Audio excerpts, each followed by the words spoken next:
goody? It's your boy Donnie Ray.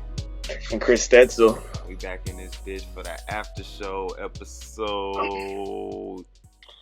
Hold on. Where's my list? Episode 203. That's it. You see, I got this little background. Man, I kind of don't like it. I don't feel like I stand out enough, but I'll keep it on there for now. I'll see how it looks. It's what you'll have to do if we want to keep the background. Is you'll have to get you a green screen of some kind because you just can blend in with your background at different times or like whatever's behind you. So then it's like, just put some background on this dude's dreads. It doesn't fucking matter. Skype disrespectful than a bitch. So yeah, we'll figure something out. But it's been a little minute. We back. We just wanted to jump into this shit. So you was talking about you was watching some motherfuckers get killed on on fucking YouTube, and that made me think of. Did you hear about that dude? It just happened today, nigga. So we live in Indianapolis, if y'all don't know, and I guess did you see about that IMPD shooting? Like a month or so ago. Nah, nigga, today. So okay, so you didn't even hear about it. Did a cop died or they killed somebody? No, they killed somebody today. Like, so, you heard like a month ago when the cop got killed. Like I was on the floor. Like I literally seen the nigga. I was on the floor with the nigga. Oh, they killed her? Yeah. Oh shit! Because he was on lockdown. Is he like a hero in jail, or are they mad at him, or what's the deal there? What's the politics?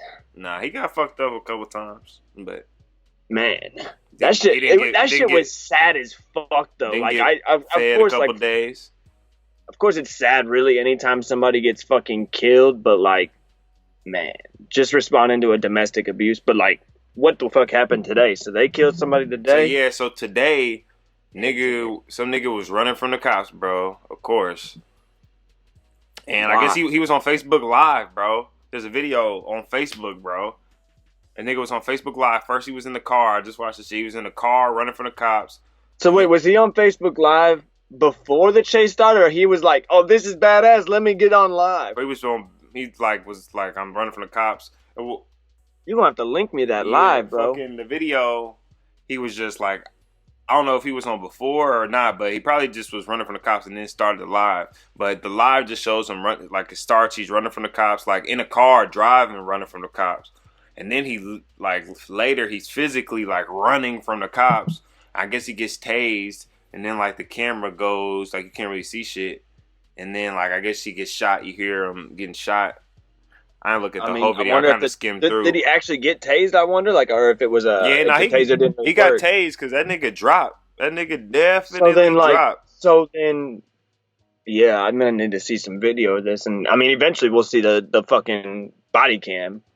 But like, I'm just a little curious because I mean, if he got tased, that means there was prongs in him. That means they had full control. So like, I don't understand where the deadly force not necessarily though, because I've seen niggas I've literally physically seen niggas get tased and it doesn't do shit to him. Well, but you said he fell, so I mean it seems like he's doing something unless he ripped prongs out too, because that's an option too. Is he was just like, oh shit, he fell, but then he just was like, quah. Yeah, I'm about to. God, fuck getting those prongs in you, bro. Fuck getting those prongs in you. But yeah, what I've been watching, I don't even, honest to God, I could not tell you a single way that I actually found this YouTube page. Yeah. But it just eventually came up in my suggestions, but it's called Active Self-Protection, bro. And this dude, the goal of it is to help you be more prepared, like in case, because a lot of the videos are like armed, like people are coming in people's houses with guns, or they're trying to do like an armed robbery at a store. Yeah. And like these videos are like people getting in fucking gunfights because they're getting robbed, and or it's cops responding to something. But a lot of times it's people getting robbed, and then they're packing heat, or they have an opportunity to take a gun or whatever. And like, dude, the amount of people that you see get smoked on this fucking YouTube channel is insane. And like they show the whole fucking gunfight. Yeah. I've been just plowing through these videos because, I mean, there's really nothing more, like, high stakes than real life people shooting at each other for definitely the people shooting at the cops are like, I want to kill these people. And, I mean, once it actually is going down, cops or whoever is shooting to kill, like, I'm not, you're not gonna shoot just for fucking shits and giggles here. Yeah. But there is some really intense ass videos on there. It's active self-protection. Easy shit to watch. Like, it's just so high stakes and entertaining. Like, also some people are just stupid as fuck as well, and like you see just so many desperate people. This nigga says entertaining. You may be a serial killer, bruh. Dude, I didn't kill a single one of them. He said it's entertaining to watch people die. You may be a serial killer, bro. But you also do learn, like, the What's concept today? is White People Wednesday. damn.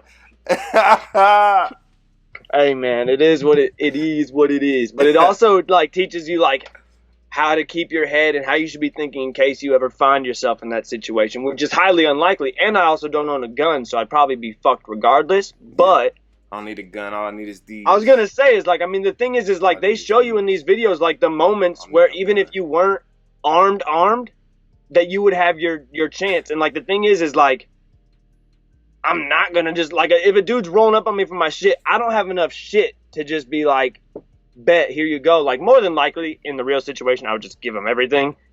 But like if there's an open point where he looks away or something, bro, fuck it. Like, you ain't just gonna take my car, bro. Like, yeah. I'm with it. Like, let's rock and roll, brother. Let's do it. Shit, if it's shit that can't be replaced easily, like, nigga, if somebody steal your car, so you might have, I don't know how insurance work on that. Like, somebody legit. Like, I don't know. Because I don't know how to. I feel like they'd have to find him and catch him to, like, even, like, have it qualify as stolen or something. And then at that point, you get your fucking car back in. I don't know. I don't know how anything works. But, yeah, I was honestly just, like, when I saw, like, I'd watched, like, 2 videos where, like, they hadn't died, I guess. Yeah. And then I got to one in the way the dude said it is really crass, but he said he took the what did he say? The room temperature body challenge. Because the dude just dead, so he's just gonna come to room temperature now. That was the way he said it. He said, and that dude ended up taking the room temperature body challenge. I was like, wait a minute, bro. Take it easy. That dude's dead. Like, you're making little jokes out here and shit. But also, I mean, the dude was like trying to fucking rob somebody with a gun. So like, yeah. And like so many is what you really see a lot of is like people who are like armed robbing people. Like, I would say at least 60% of them, they're not really even trying to fire that weapon. Like when people break out their weapons, they're dipping. They're like, fuck that. Like, I'm not here to get in a gunfight or shoot somebody. Right. I was just trying to intimidation. It was wild videos, though. I don't know how I found that channel. Don't know how I ended up watching so many different videos of people shooting at each other. Not my best moment, but hey, you got to kill time somehow. We locked down and shit right now, bro. Right. We got time to kill. White People Wednesday, everybody. But now I wanted to touch on that IMPD shit a little more because I was seeing like everybody on Facebook and all that shit. They're like, IMPD can't come back from this. Blah blah blah. What are they doing? Blah blah blah. And it's just like I get what they're saying if it's like factual that the nigga didn't have any weapons. Blah blah blah. All that shit. But at the same time, exactly. Why the fuck are you running? I said running. Why the fuck are you running from the police? Like, and then you're recording it, thinking the shit funny. Like, nigga, bro, like I get it, like the shit wrong, but nigga, you put yourself in a fucking position to get killed. Like, nigga, what the fuck are you doing? Because, I mean, and the thing is if you run, I mean, you're already resisting. You're going against what you should do. And they're just, I mean, you're way more likely to just come off as like, this dude's got something to hide. This dude's got nothing to lose. Right. Type shit. And a dude who has nothing to lose is the most dangerous motherfucker in the whole world. So, like, and I mean, yeah, and then you get out the vehicle and you still keep running, bro. Like, this isn't a game. And like, when you're running in a car too, the amount of lives you're putting at risk, bro, by doing that. Like, you selfish as fuck, bro. Like, you are foolish. Like, he was like laughing about it and shit. And you on your phone, right? And that's what I'm like, fucking idiot. That's what I was thinking too, because people was like, he showed his hands on camera. Like, I kind of skimmed through it, so I didn't watch the whole 2-minute video. I'll look at it again later. Driving with his dick or but what? They're like, he showed both his hands on camera, like when he that was running. That better have been in a Tesla, bro. I'm like, man, how that thing better have been driving itself. How you show both hands on camera while you're running? So, like, bro, they don't know. What they're gonna say is they didn't know if that phone was a gun or something, and that's gonna be their defense, bro. You saying he showed both his hands, but how do you show both hands and you're holding the fucking phone? That doesn't make sense. You have it like in his mouth, right? Right. So, nigga, like, it doesn't make sense. So, like, and like, also, why you running, bro? Right. Like, I can understand. Like, nigga, he should not have been killed. Like, bro, we always wish there was some other way, if he didn't have no weapon, some other way to resolve this shit without taking a life. Yeah, for sure. You should not put yourself in a position where you can get your life took. You know what I'm saying? And like, here's my thing. This will be an unpopular opinion, but like, if you doing shit like running from the police and stuff, I'd much rather you actually do your time in jail than fucking die, bro. Because guess what? Like, you asked for it. Because the thing is, you could just stop, bro. But as soon as you step on that gas, that's a felony, bro. Yeah. You are asking for it. Like, you gotta know this shit. I don't know, bro. Like, and I mean, I don't want to see anybody killed anyway, but like, if you are asking for problems, fuck it, bro. I don't want to see people locked up for stupid shit at all, but like, I mean, if you just literally asking for it, if you just like, bet, here we go, let me get on Facebook Live while now that I'm pedal to the metal here, let me get my phone out. Right. Yeah, bro. That's what I'm saying. That's like, so stupid. I don't wish he had gotten killed. I'm shitty that he got killed. I'll do some more reading on it because I really hadn't heard about that. Yeah, it just happened like a couple of hours ago. I'm also, I guess I am curious to see when the body cam comes out, or just when I watch his live, if I just watch all the way through, because I'm just really curious what happened after the taser. If he fell, I'm curious how the deadly force needed to come out in any way. Yeah. Especially if he wasn't brandishing any kind of weapon. And like, the thing is, if he's not, like, yeah, that it is. It's just a whole bunch of questions right now. Anybody without a weapon get fucking killed. That's for damn sure. Because, like, I guess, like, in reality, like, if you're shooting at somebody, I don't care if that person claps back and kills you. Like, I really can't. Like, what do you want me to do? You shooting at somebody, bro. Like, that was what you were hoping for or something. Right. That's what you were hoping to do to them. So, like, be better next time. But yeah, you never want to see somebody unarmed killed, and you hope I don't know. You just hope the shots aren't in his back. That'd be ugly. That's what I think they were trying to. I think they were trying to say it was in his back. That's never a good. That's never a good look. That's for sure. Right. And like, also the thing is that they have so many other non-lethal, like. Nobody has a beanbag shotgun?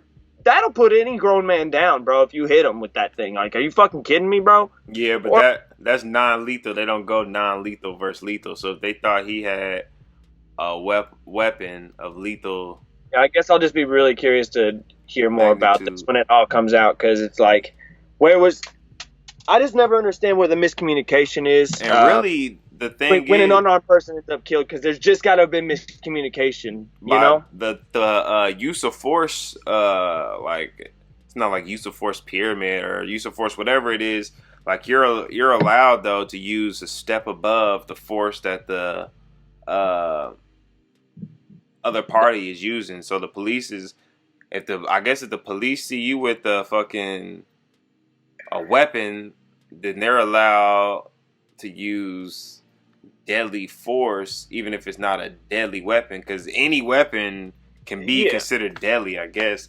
I kind of learned some of that shit when I was at that fucking academy. They make you go through academy just to fucking be a civilian at the sheriff's office. Think about, because I mean, even in the right situation, you are a deadly weapon. You know what I'm saying? Like, I mean, if you're standing over top of somebody, and you're about to start hitting them, and they have a gun, they have every fucking right to blow you away at that point. If you stomp somebody in the head, that's attempted murder. Fuck yeah, it is. Are you shitting me? Dude, that's another thing I've watched hella of is fucking fights recently. And one of these fight pages on Instagram, posted somebody straight up getting fucking curb stomped, and I almost, like, I couldn't scroll past fast enough. Like, bro, the reality of that is disgusting. You said that brain was popping out. Yeah, that's good, bro. That's why I always say kick, don't stomp, because you stomp niggas, you getting hit with that attempted murder. Dude, for sure. And I mean, I just think it's soft. Like, that's my least favorite shit to see during a fight is somebody down and like somebody tries to kick them in the face or successfully kicks them in the face. Like, really, I think in any street fight, bro, if somebody's down, it ain't no rules to this shit. I mean, especially if you're just like kicking them in the face. Like, I guess I have more. Like, if you are also down on the ground, you know what I'm saying? Like, it all depends on what the fuck is like the circumstances that start. Because like, if there's a chance, like, I could see being mad to like fuck this nigga for real. Like, I want to get this nigga this close to dying, like type shit. Yeah. If he did something to me on that level, like he would have to fucking like. And I mean, also, if it's a situation where this dude also like ran up on you, and like you just know that like to where you just know if you don't at least get him to where he's good night for the minute, that he'll do the same to you, then bet, bro. Like, all bets are off for sure. And I mean, yeah.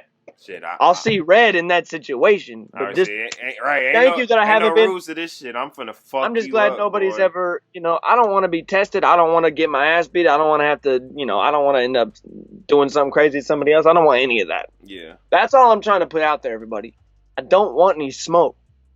But you don't want no smoke. But you know, shit. I just hope a nigga don't ever come at me with like not like a gun weapon, but like shit. A nigga try and stab me or something, bro, or try to hit me with I'm way more scared of a dude who comes at me with a fucking knife. Shit, I'm finna pick up a weapon. I'm finna kill them, bro. I swear to God, bro. A nigga ever try to stab me, I'm picking up the closest thing that's longer than that knife.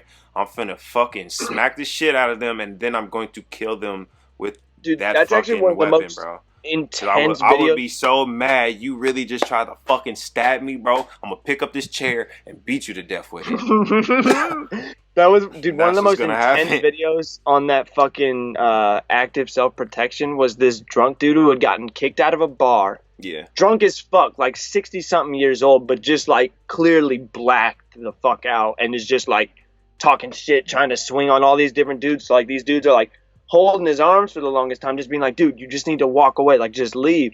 And eventually, like somehow, like they let go of his arms. And this dude pulls out like a razor blade, like a fucking box cutter, and just starts, dude, just swinging that thing at people. I was like sweating, bro. 'Cause, like, a knife is so scary. And like the dude that was filming was actually a concealed carry. So like really, if the situation ever got too wild, like the dude was getting shot for sure. But like the dude wasn't trying to press the situation. Obviously, because it's a blacked out 60-year-old. But like legitimately, a couple times he definitely almost sliced a couple people, bro. And I was just like, yo, a knife is just so scary, because also like so many people who got guns are not really trying to use the gun. Yeah. But like if you got a knife, you're getting close to me. Like, we got a situation, and like that's a tough one. That's a tough one to. I mean, there's really not a good way, unless you just have something like within an arm's reach that you can bash him with. Like, there's not an easy way without just complying with everything somebody's holding a knife to you says. Without, you're not gonna get out of it clean, I don't think, unless you just pick your time. You have to. If you pick your spot perfectly. I don't know if it's about perfectly though, because a lot of niggas, like, bro, niggas ain't trained with knives, so they just fucking, you know what I'm saying, swinging all willy nilly. Shit, if I fucking come around on a nigga, you just have to be quick and you have to like commit. Ain't no fucking. You either gotta just hit him clean somewhere in the face on the first shot, or try to trip him. Leg sweep. Trip him is a go. Try to punch him, but also with that offhand, controlling that wrist that the knife is in is actually like the most important thing. You got to grab that fucking wrist. Also, shit too, I can run shit. That's true. I mean, you faster than me. You faster than me, bro. It's White People Wednesday. I got a little bit, but shit in the game. And I mean, life or death. I bet I find a gear I've never found before. Sure, bro. Be out that motherfucker, and for longer too. Like, you'll just be like, "Yo, I'm home." Like, I don't know, I was 4 miles away, but I'm home. I don't give a fuck. Whoa. Fuck that shit. Let's just hope. We speaking bad shit into the world. I don't want any of this to ever happen. Shit, none of that. That'll never happen to me. I already know. It's just. I mean, shit. You can never be positive though, bro. You could be at the gas station and some brother runs up in there all crazy, and you just happen to be right up at the counter. But also in that situation, I'm gonna just take the shit I'm buying from the gas station. Be like, number one, I'm not paying. Number two, good luck, bro. Like, I'm out. I'm not gonna call the cops. Like, do what you gotta do. This ain't my place of business, bro. It ain't my place. So that was fucking what? IMPD, YouTube killing videos. Just wanted to speak on that shit. But another thing I wanted to speak on today was billionaire Kanye. So it came out that Kanye West is officially a billionaire. What can you say, bro? He told us it was gonna happen. Right. So I guess they saying he's trying to say that he's had that. He's trying to say he's worth $3 billion. But like the actual appraisal was just like a little over $1 billion. And I guess the reason why he's saying that is because Yeezy is worth $3 billion. Yeah, they said the Yeezys are worth like infinite portable money.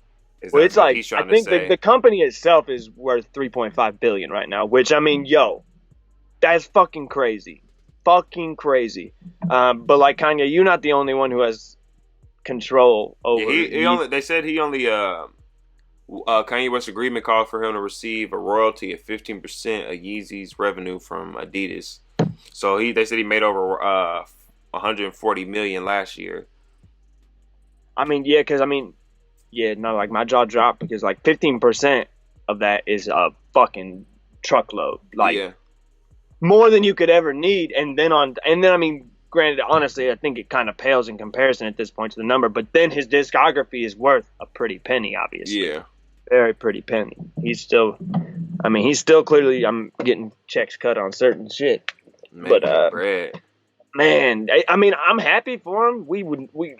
I mean, you'd be crazy if you didn't say you would have thought he'd have made it. Like, everything that this man has done for the most part, I mean, really, I can't think of anything that he's really tried to do and failed, to be honest with you. Yeah. He really is just, think what you want about him personality-wise or whatnot, but the dude is a go-getter, and he makes shit happen, bro. And he's somehow always a step ahead of the game, even if you think that he's not. Are these boys easy to get a hold of? Yeezy? Are they hard to get? Do you know? I think some of them. I think they're getting easier actually because he's starting to make. Because the company's expanded, he's able to make more now. Because I mean, when he first started it, the goal was to make shit affordable. Like that. That's his overall goal of Yeezy. Eventually, is to make dope shit that's also like affordable. You know what I'm saying? But it's so far the Yeezy power phases, those look ass. Yo, so apparently my buddy actually, it's crazy that you brought this up because my buddy just sent me this. That's Kanye, his 451 shoes. Bro, these boys look about goofy as shit. I don't know if it's going to focus. It's a 451s. Oh, there. Oh, yeah. Dude, like, why are they flat? Are they made for ballet? What's happening? I don't get it. Are they slippers? What are they? He's different, bro. And like, I haven't loved all the Yeezys like by any means. Like, yeah, I'm looking at. I think the Yeezy Boosts I think are sick as fuck. Every single colorway I would wear. Any Boost, Yeezy which ones? Because it got Boost 350s, Boost 750s, Boost 350s V2. I think Boost 700s. I think 350. I wasn't a huge fan of like the almost grandpa looking shoes. That's the 700s. Yeah, I'm not a huge fan of those. There's a couple. There's a couple colorways of those 700s that really hit. They remind me of Balenciagas. Yeah, I mean the Yeezy Boost, like I think it's the 350s. Like they're just like my style shoe. That low cut. I don't know, bro. They wavy and shit. The soles are nasty. I love the soles. I don't know, but it's crazy that he's a billionaire. But I mean, I would have put my money on him becoming. I was about to say, did you think he would become a billionaire? Fuck yeah! I mean, nobody had ever asked me, but if they had, I mean, at any point in time that I was supporting Kanye in my life, I would have been like, yeah, I think he could. Especially once Yeezy actually happened, like took off. Not when he got the deal with Adidas and he's hit the first Yeezys through Adidas came out. Yeah. Now, That shit was just like, bro, like the people reselling those for like fucking 10 grand and stuff back in the day. Like, that's crazy. Like, that's crazy, bro. So here's the question. Do you think he'll ever be worth $3 billion like he's claiming he's worth right now? Probably not. You don't think so? Probably not. Why not? Not if that $1 billion is accurate right now, bro. Like, it took him this long to get there. Yeah. Some crazy shit would have to happen. But as I also Yeezy also continually grow. I mean, he's always putting his fingers in new stuff, bro. Like that. I guess I don't know. I guess if honestly, like I wouldn't be the one to want to bet against Kanye. Yeah. To be honest. Because they say the hardest million to make is your first million. So it could be the truth for billions. Your hardest billion to make is that first billion. Then after that, hey, it could be easy. Who knows? I know we'd have to ask like Kanye or Jay-Z or shit. There's really a lot more billionaires than we think. Yeah, I guess I was just thinking more of artists of that and entertainers. Black black. There's people. not that many black billionaires, honestly. Nah, there's only like 4. Jay-Z, I guess Kanye, Oprah, and then maybe like somebody else. Bill Cosby. Not anymore. I guarantee not anymore. He went ahead and raped that billion away. Boy, so that's actually a great segue into the next fucking topic. Are we talking about Bill Cosby? I don't think we have that. The next topic is Dirty Joe Biden. Oh boy. Hey, Michael Jordan's worth $1.9 billion. Who the fuck? Actually, I would have thought Dirty Joe. Yeah, I believe that. So yeah, Jordan's a billionaire. I'm surprised I forgot him with the fucking Last Dance and shit. You been watching The Last Dance? Yeah, bro. I need to watch 5 and 6 still. I'm gonna do that tonight. Probably. We can talk about Last Dance after the whole thing's finished. Yeah, but so far it's just been fire. That's all I'll say. And the thing is, it has been good. I don't want to discredit that, but you thought it was gonna be different or what? No, I just feel like it was overhyped because it's just basically 30 for 30. Well, yeah, but it's a 10-part 30 for 30 about... Yeah, but I'm just saying, but like, I don't know. I mean, it's Michael's 30 for 30, though. Like, I get hype over any 30 for 30, bro. You know what I'm saying? I don't know. I feel like I was just expecting more from the way they were just gassing it up so much. I was impressed. And I mean, but the thing is they could still blow our minds. And I mean, this is still different kind of footage than we've ever seen before as far as the amount of just, like, cameras that were with them all of the time for that season. Is true. So I think that's the biggest part is they're just like, you get to see pretty much whatever that Michael agreed to let us see.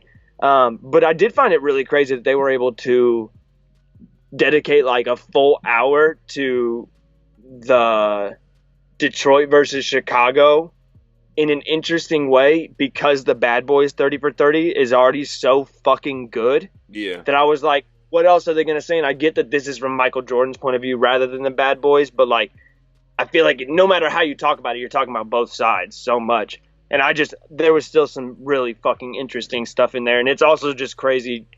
Every time I see the footage of that Detroit Pistons team just literally beating the shit out of people, bro, I'm just like, it's a different league. It's such a different league than it is now. Like, LeBron would never have to deal with that. That's true. But also, LeBron is way stronger than Michael Jordan ever was, so he would deal with it better. He would just act like a bitch about it. And players now are way more athletic than motherfuckers back then. Because, like, the thing is, think about, like, a Joel Embiid-sized motherfucker just literally going at LeBron. Like, they're just... he's like, Michael Jordan's coming down the lane, and, dude, that class... It would be way too dangerous if they still played like that, bro. Way too dangerous. Okay, so Joe Biden, bro. He said Dirty Joe. This dude. The thing is, I don't know if he did it, though, you know? I don't know. That's what I was just... So, this is going to fucking sound terrible. But I don't give a fuck. No filter after show, bro. We're on the after show, no filter. But, like, okay, so, when you think of... This is how I'm going to do this. When you think of sexual assault, what do you think of? Like, when you say, I think of, oh, she got sexual assaulted by this dude. Like, what do you naturally think of? I mean, naturally, of course, you go to like a rape. Yeah, that's right. So when I think of this, I'm thinking like But rape or molestation. sexual assault is such a spectrum, though. That's what it was. That's what I'm about to. That's what I'm alluding to. Yep. So when I'm thinking of fucking sexual assault, I'm thinking of like you said, rape or like molestation, grabbing a titty, slapping an ass, all types of shit. Grabbing her by the pussy, bro, like our president. These fucking allegations, bro. It said that women, all the allegations, bro, are those complaints include Joe Budden kissed him on the back of the head. Said Budden. I did say Joe Budden. Those complaints and allegations that Joe Biden Joe Budden running. Hey, you tried to take part of my White People Wednesday, goddammit. Joe Budden running for president. Nah, but okay, so Joe Biden has said kissed them on the back of the head, rubbed noses, or hugged them just a little bit too long. I'm just like, what? And I was like, if getting hugged a little bit too long is sexual assault, bro, then everybody got fucking sexually assaulted by their grandparents. I was gonna say, and I just had my grandpa's funeral a few months ago. I got sexually assaulted 10, 15 times at that motherfucker, then, bro. So I was like, okay, I get it. You feel bad for me. Right. Get off of me, motherfucker. Man. So I'm just like. And also, bro, here's a huge problem I have with our country as a whole. Yeah. But especially when it's something as heinous as a sexual assault allegation, bro. Yeah. Why is any allegation and just non-facts presented in the news? Like, why do we not wait for a conviction, They bro? present it as if it's a fact before it's fact. Innocent until proven guilty is like. But that's just that's the way the media works, though. That's just the way the media works. It's stupid. No matter what the situation, in my opinion, your face and stuff shouldn't come up next to that until you are guilty by a jury of your own peers. You know why it's like that? Because it's clickbait. Not good ratings. Yeah, in a sense, like it's like that because I don't know, like. I couldn't tell you when it happened, but at some point in society, they stopped caring about, like, accurate news, and they just wanted the news first. Like, whoever had the story first, nigga, and that's what it comes down to. The motherfucking, I mean, that's how you end up with celebrity hoaxes happening. Right, the media. Yeah, the media outlet, they want to say to be the first to report the story. So they don't give a fuck if the shit's true or not, or have any thing to back it or anything. They just want to be the first to report the story. So, okay, Joe Biden about sexual assault. Boom, let's get this out there. And they always some pussies about it, too, because they get to be like, yeah, Joe Biden sexual assault according to source. Yeah. Okay. Fucking douchebags. And it's really a problem in our country because the thing is like when you think about the media, and like you try to think about like, okay, where can I actually get like just the facts, just the new, like the actual stuff that's happening in the world without any political bias, anything, and you're just like, I can't. Like, I don't know where to go for that direct information that I'm not positive isn't skewed in some way to try to infiltrate my brain. You know what I'm saying? CNN tries to be that. No, CNN is horrendously left biased, unfortunately. Which, I mean, I'm more cool with because I don't want to hear the Fox News clowns literally acting like Trump is doing anything worthwhile at all about anything. I can't do that. But I also don't want to hear CNN just constantly being like, and then Trump is fucking up in this way. Like, I get it. Dude's an idiot. But, like, let me hear about, like, real shit. And it's just, this coronavirus thing has it even more fucked up to where I'm just like, I can't even possibly, like, look at any of this because, like, I'm just Oh, speaking of media, Overrun with it. I was actually reading this book. It's by Ryan Holiday. Called like I Promise You I'm Lying, and he literally just a little quick little background. Ryan Holiday's like a fucking author, and he like worked in what I want to say promotion. I can't think of advertising and shit for companies and shit, and he like breaks down how he literally influenced the media and like made fake blog stories and shit, and would make fake emails and send emails to these blogs and shit to advertise for his fucking companies and make like it's a whole book, bro, about how he literally influenced the media and made them put shit the way he wanted them to put without like going up to them niggas and saying do this, because they wouldn't, that wouldn't happen that way. So like he influenced this, and like it's fucking crazy, bro. Like you can literally influence different blogs, all types of shit with false information, bro, because motherfuckers want to be the first to get the shit out, and just like it's just wild, bro. Yeah, it's really unfortunate. Right, but this entire existence we're in right now, the simulation's really unfortunate, right? Just one thing I wanted to say about this Joe Biden shit, and like it was like Joe Budden, right? Right, you had touched on it. It's just like motherfuckers just automatically assume this shit is true. I mean, dude's definitely creepy. Like there is no ifs, ands, or buts that he is a weird old man. Like the amount of shoulder rubs that they have footage of him giving, bro, like, people weren't like, hey, Joe, I know we're about to do a big press conference, but can you go ahead and give me a quick rub down? Like, those were definitely unsolicited, but like, yeah, he rubbed noses with one of the females I think it's non-aggressive. Like, I think he's an older generation man where like, he had a secretary at one time that blew him. Like, no doubt about it. Like, there's nothing in the news that tells me that's true, but there's no doubt about it, bro.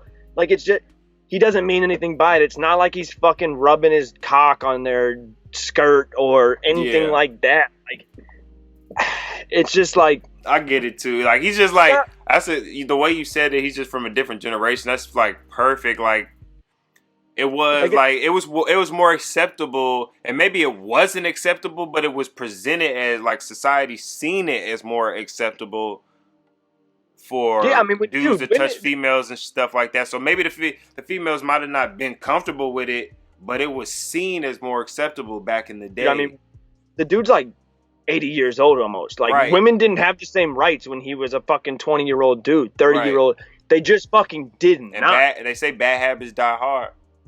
Yeah, like there was a point in his life that like most men could like beat their wife with a mop handle and like not shit would happen to them. Right. So it's just like, I mean, he's doing better than a lot of fucking guys from that generation. I haven't heard him say the N-word or anything. Like, bro, he was fucking and like BP for a black man. So learn him. You said what?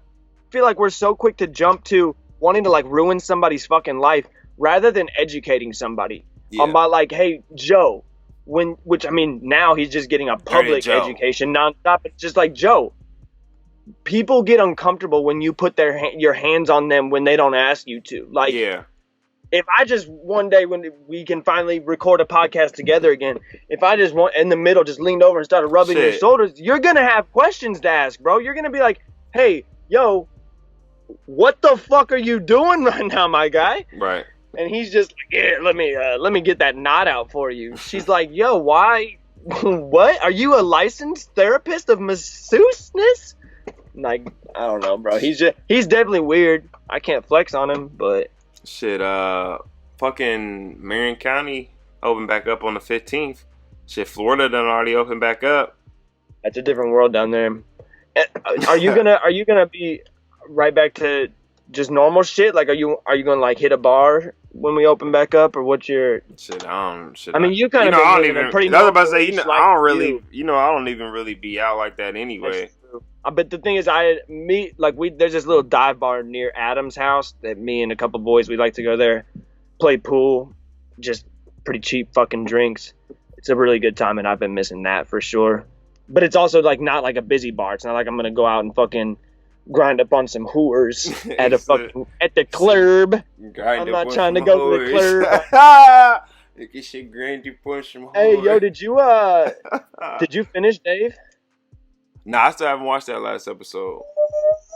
Nah, I haven't got around to it. I still haven't watched that shit. Shit fire. That's honestly like one of the more flawless seasons of a television show I've seen in a long time, especially a comedy TV show. Nah, this definitely was a good first season. One of the best first seasons for a show I've seen.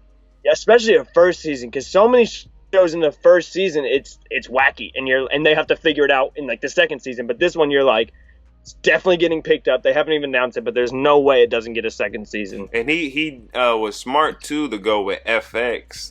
Because like you can be a little more racy, you can be a little more racy and shit, and then you could be on FX FX has some good comedies, bro. FX has really came up, honestly, in their lifetime for sure. Right. Oh shit, we can fucking record when I'm moving to my new apartment. I move on like the 18th. All right, bet. Let me know if you need any help, man. So we can fucking shit. I'm paying some niggas to move my shit, bruh. This guy is wild. I'm like, fuck this shit, bruh. I ain't about to... Cause nah, bruh, the way it fucking... I don't even know how the fuck I got this couch in here, bro. So I'm not gonna even fuck with that. I don't let somebody else do that. Dude, that's literally like every time I've moved in my life, honestly. It's just like, yo, how are we gonna get this couch out of here? Like, I swear to God... I don't get how couches get anywhere, to be honest with you. Man, so it's just like... That shit is lame, doing all that you and your boy getting half-heartedly mad at each other. Like, don't, rotate that way! Right. Like, dude. So I'm just like, shit, I got fucking... Damn, bro, that's got to be expensive as fuck, huh? Nah, I just like $200. Bet. That's sick, though. That's sick, and then you just got to set shit up. Yeah, that's what I'm saying. Let me know, though. We'll get that fucking, we'll get that vocal booth going and shit. Right, that's how I'm finna get that shit. All this shit set up. I gotta get fucking... I gotta do is just pack this shit up and then just get it ready for them to move. So all I gotta do is come in, pick up the shit, put it in the truck, drive over to the shit, unload the truck, and then I'm good to go. You guys are gonna be seeing some good shit. Donnie Ray about to come up, get that solo apartment. Right, that solo shit. Them hoes ain't ready, bro. He said them hoes ain't ready. Oh shit. So, one thing. So, this is a good topic because it's been a while since we recorded. So this actually like news that dropped like last month, I think. Yeah, and then nothing else has happened really since. But Big Sean, he's supposed to be dropping an album. At Detroit 2. Detroit 2. So, I wanted to say this off the rip. This nigga, him calling it Detroit 2, he's putting... He better be losing his mind. Yes, he's putting high expectations on it. Extremely high bar. Because Detroit, to me, Detroit is his best single body of work, period. I can listen Me and you do disagree on it. I can listen to that bitch straight through. It's almost interchangeable for me. I can listen to that bitch straight through. Detroit is his greatest work. So for you to say Detroit 2, I'm expecting this to be your second greatest work, if not your greatest work. So, nigga, you better come with that fucking heat. That's exactly what this is the exact same conversation we had when that motherfucker Wiz, who we'll get to later on. But when he said Rolling Papers 2, we were like, really, bro? Is that really the route you want to go right now? Right. And he did better than I thought he was going to do on that one, to be real with you. Yeah. Because, like, honestly, I went into that album being, like, I mean, hyped because I was like, it's got to be great. But also, like, I think he's going to disappoint the fuck out of me. Yeah. But he didn't. He actually grew up a little bit on that. But he did. But Detroit 2, he did all right. I'm ready for it, but I haven't heard anything since that initial little That's blow up that happened like a month ago in classic Big Sean form. But we'll see. What you talking about? What? Because like a month ago he said something like Detroit. Oh, you talking about that? That you talking about like he had like a fucking some other shit that happened. I thought because I know no, just that, but like nothing else has happened since then. Really, he had some shit happen with him and Janae Aiko, and then them motherfuckers end up getting right back together. It's like, dude, of course you gotta chill. Like you shouldn't put that because they look goofy. You shouldn't put your shit in the fucking media if there's even a Okay, here's chance you the gonna thing. get back together, because y'all look goofy as fuck. Because they was talking shit about, they damn near made diss songs, didn't they? Oh, for sure. So y'all made diss songs. Jenna Akau Triggered is 100% about him. Y'all made diss songs, and now y'all back together. Here's the biggest pause moment that I'll have ever probably had on this podcast. But what's happening? He's gotta be piping the fuck out of her, bro. for her to keep coming back to this toxic motherfucker, bro. Yeah. He has gotta be just working that thing. Hey, nah, I swear to God, it'd be like that, bro.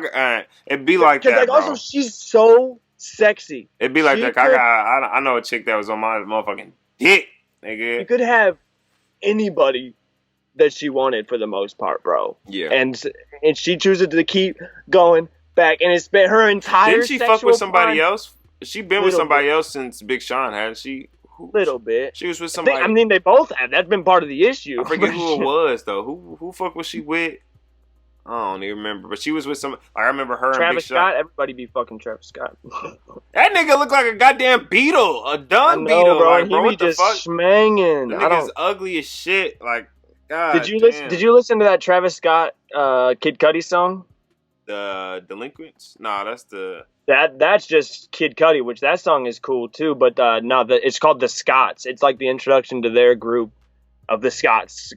Kid Cudi being Scott. I didn't know they had a song. I seen they was gonna drop a project called The Scots. The song is pretty fire. It's not quite as big of a banger as you want it to be, but like, with the Delinquent song and Kid Cudi's performance on The Scots, I think his next album is gonna be fire. Like, I don't know, he's in a bag right now. It's crazy. That nigga is fucking Kid. That's all. The Scots is his first Cudi, number bro. one hit, bro. The Scots, this song he just dropped with Travis Scott, is his first song to ever go number one. How is that? That's because Day and Night wasn't really. But what about Soundtrack to My Life? That's a song everybody fucking knows, bro. That wasn't a radio song. And that song is, and Day and Night. That whole album is and fire. Day and Night blew up, but it took the time for it to blow up, so there's no way that it would have got to number one. For something to get to number one, it has to be hot from the jump. And Day and Night wasn't hot from the jump.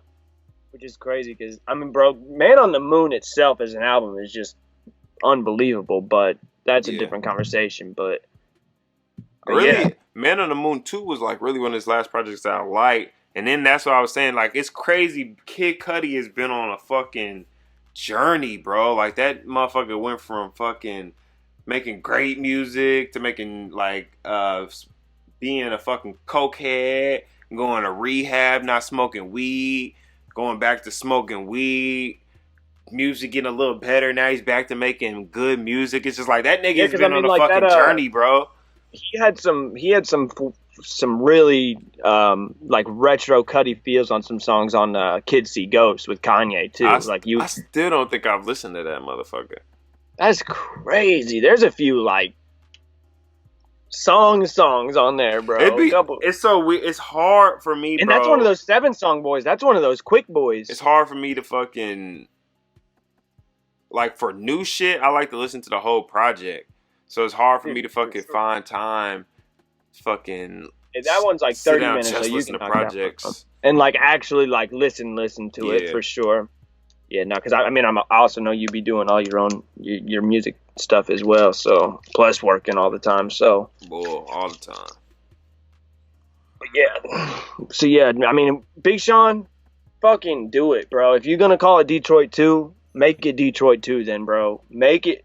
Get in your bag. Just rap your fucking ass off, bro. Right, don't try to do any of that pop shit. Don't. Gotta bring fucking rap, bro. Do exactly what you did on Detroit the first time. Gotta just be get on some R&B and talk, bro. Fucking talk. Right, you gotta be in your bag. So, goofy little boy. Speaking of Detroit, this next topic is about a man. That segue was so strong. Right, strong ass segue. We getting better at this, man. So that was a genuine reaction. So, speaking of Detroit, the next topic comes from another artist, slightly bigger, from Detroit. And his name, he goes by the name of Eminem. Marshall Government Mathers. name, right? Government name, Marshall Mathers. Also, AKA Slim Shady. Slim Shady. But he killed Slim Shady.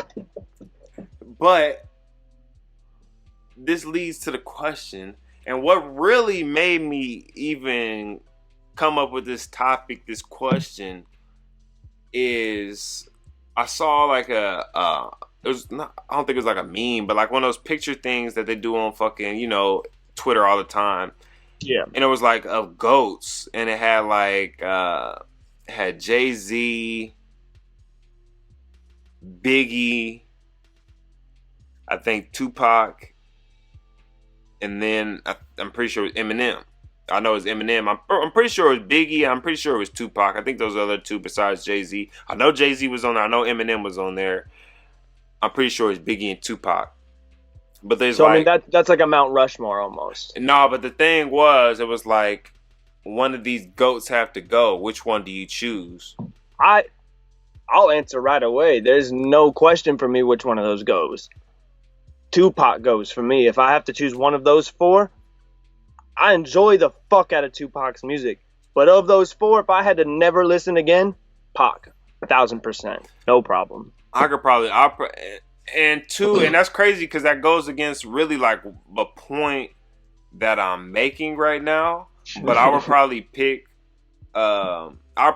Tupac too, just because I don't listen to Tupac. Like I literally don't have any Tupac songs in my collections. I don't listen to Tupac. I respect Tupac. I know that he make good music. Actually, I do have Tupac. One Tupac song that All Eyes on Me. Is it that? Nah, is it fucking his biggest song ever? Fuck, what song is it? God damn. I mean, he's got a few worth having in your collection, no doubt about it. It's on. I know what. What's it on? I know what playlist it's on, so I can find it. It's fucking. But no, I'll look for the song and then I'll say it when I find it. But I would pick probably Tupac because I don't really listen to Tupac like that, and there's actually a couple more songs of Eminem that I fuck with. But that meme or picture or whatever the fuck it was. Mm-hmm. Made me think of this is why is Eminem always considered a GOAT, bruh? Because I'm going to keep it 100 with the people. I'm going to keep it 100 with you, the people, and everybody. I said this on Twitter. Eminem only has 2 good albums. You heard it. Eminem has 2 good albums. Slim Shady LP and a Marshall Mathers LP. After that, you can keep them. Eminem shows a good album. You can keep the rest of those. Now, that doesn't mean... Dude, 4 of his albums are diamond, though, That's what right? I'm saying. That's fine. That doesn't mean that he doesn't have good songs on them shits, but the whole albums as a whole... Okay, but here... Trash. Just because the number, hey, that shit, I didn't disappear. Whoa! Get that fucking camera out of my face. But just because some shit went diamond, that don't make it a great album. Like it make it number wise, but white people love white people. One of those albums is the curtain call, and that doesn't really count because there is some new songs on it, but for the most part, that's a collection of hits. I always wonder what the fuck that shit was. That's my favorite Eminem album to listen to because it's literally just like front to back his best like 25 songs, and it's just hits. It's fire. Okay, but here is my biggest argument for why I do believe Eminem is a GOAT. Because honestly, I don't have a huge argument for you that like, as far as like, especially if you want to talk great albums, like classic, he has 2. You're probably right on that. I could make a case for the Eminem show. But there is several weaker tracks on there, like no doubt. Yeah. But here's the thing, is if we're just talking greatest of all time, great wouldn't just entails a high skill level. That's what I'm about to say. So people consider him a GOAT because his skill level. Dude, technically nobody has ever rapped better than Eminem. Like there is just no argument to be made for his rhyme schemes, his metaphors, his wordplay. Like bro, like the like there. I don't technical know. rap is a huge thing, bro. I'm saying no, and that's what I'm saying. The people that say this, people that make that argument that you are just making right now, don't listen to Lupe Fiasco. Kendrick is up there with Eminem. That's what I'm saying. Talib Kweli. The people that say this shit don't listen to the other lyrical ass niggas, so you can't say that. Y'all just say I agree, but like, how many classic Eminem's albums does Lupe have, bro? You know what I'm saying? At least 2. People will tell you. That's so fair, bro. Okay, I guess it's hard to not be biased in this as well, and like, I am just a very big fan of Eminem, and he was the first, like, even before, like, Mac Miller was the first guy, like, I really like fell in love with his music and was like there from the jump and was on mixtapes and shit. But like, Eminem was the first rap music that I was ever exposed to and like enjoyed in any way. Like, When I'm Gone. It's called I Ain't Mad at You. That's the Tupac song that I had on my shit. Okay, I ain't mad at you for that song, honestly. But I don't know. Like, to me, there's just like, because you are right. I never could say anything bad about Lupe or who else do you say? Well, nah, but see, like, I said Talib Kweli, but now, like, I feel like you should feel like Kendrick is up there with Eminem, and the thing is, like, wise. When Kendrick is in that bag, but Kendrick has abandoned that bag a little bit, and like, Kendrick to me now, Kendrick's newer music is like, it's on a different planet because it is that technical shit, but it's also just that deep storytelling shit. So it's not just the same as when M makes a song that you're like, I don't even like this song, but then if you look at the lyrics, you're like, this dude is losing his fucking mind, though, as far as just like internal rhymes, like three rhymes within these lines, you know what I'm saying? Like, rhyming the first, the third, and the fifth word going down. Like, that shit is just, it's not easy. Like, the amount of time that it has to take him, even at this point in his career, to write the way that he fucking raps is just crazy. And I mean, I'm not gonna lie to you, like, with Kweli or fucking Lupe, they are so technical, but then Lupe brings in a whole different side where, like, because M is just so crazy with the way that his rhyme schemes are put together. Like, Lupe is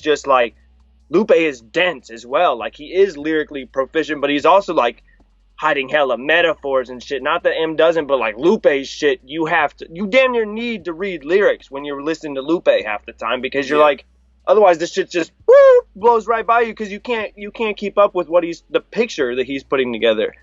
But to me, Eminem is a GOAT, but everybody's GOATs, I feel like there's no way to agree. Yeah. I do think that 4 that you said is kind of a hard one to combat completely, you know what I'm saying? Like, those 4 are the easy 4 that are going to come up more than probably anybody else in conversations, but that's because people like you said, like Lupe and Kweli don't get the mainstream focus, because they never did do what M did at times and just completely sell out and do a song like Monster or whatever pop shit. Which, I mean, not that Jay-Z did his sellouts differently and harder, in my opinion, but Jay-Z has songs where he was clearly just like, I'm going for the billboard, and like, Lupe doesn't really have that shit, bro. It's easier for Eminem to sell out too, because he's white. Yeah. Exactly. It's easier because like, people, it's not going to be bro. perceived. It's not really perceived as a sellout from him being white, but a black person perceived as a sellout because they're trying to appeal more to the white people, and that's crazy that that's considered a sellout. It's just considered smart, business. Bro. Like bro. I want to make music everybody likes, not just niggas. Like, you know what I'm saying? Like, I want to make music everybody likes. And it's like, and niggas act like they don't like that music too. Like, y'all listen to the shit that he sold out. Like, y'all listen to that too. So it's just, I think, like, they just half the time that people just mad that people just want to complain about something. And motherfuckers want to always try to take food out of people's mouth like that too.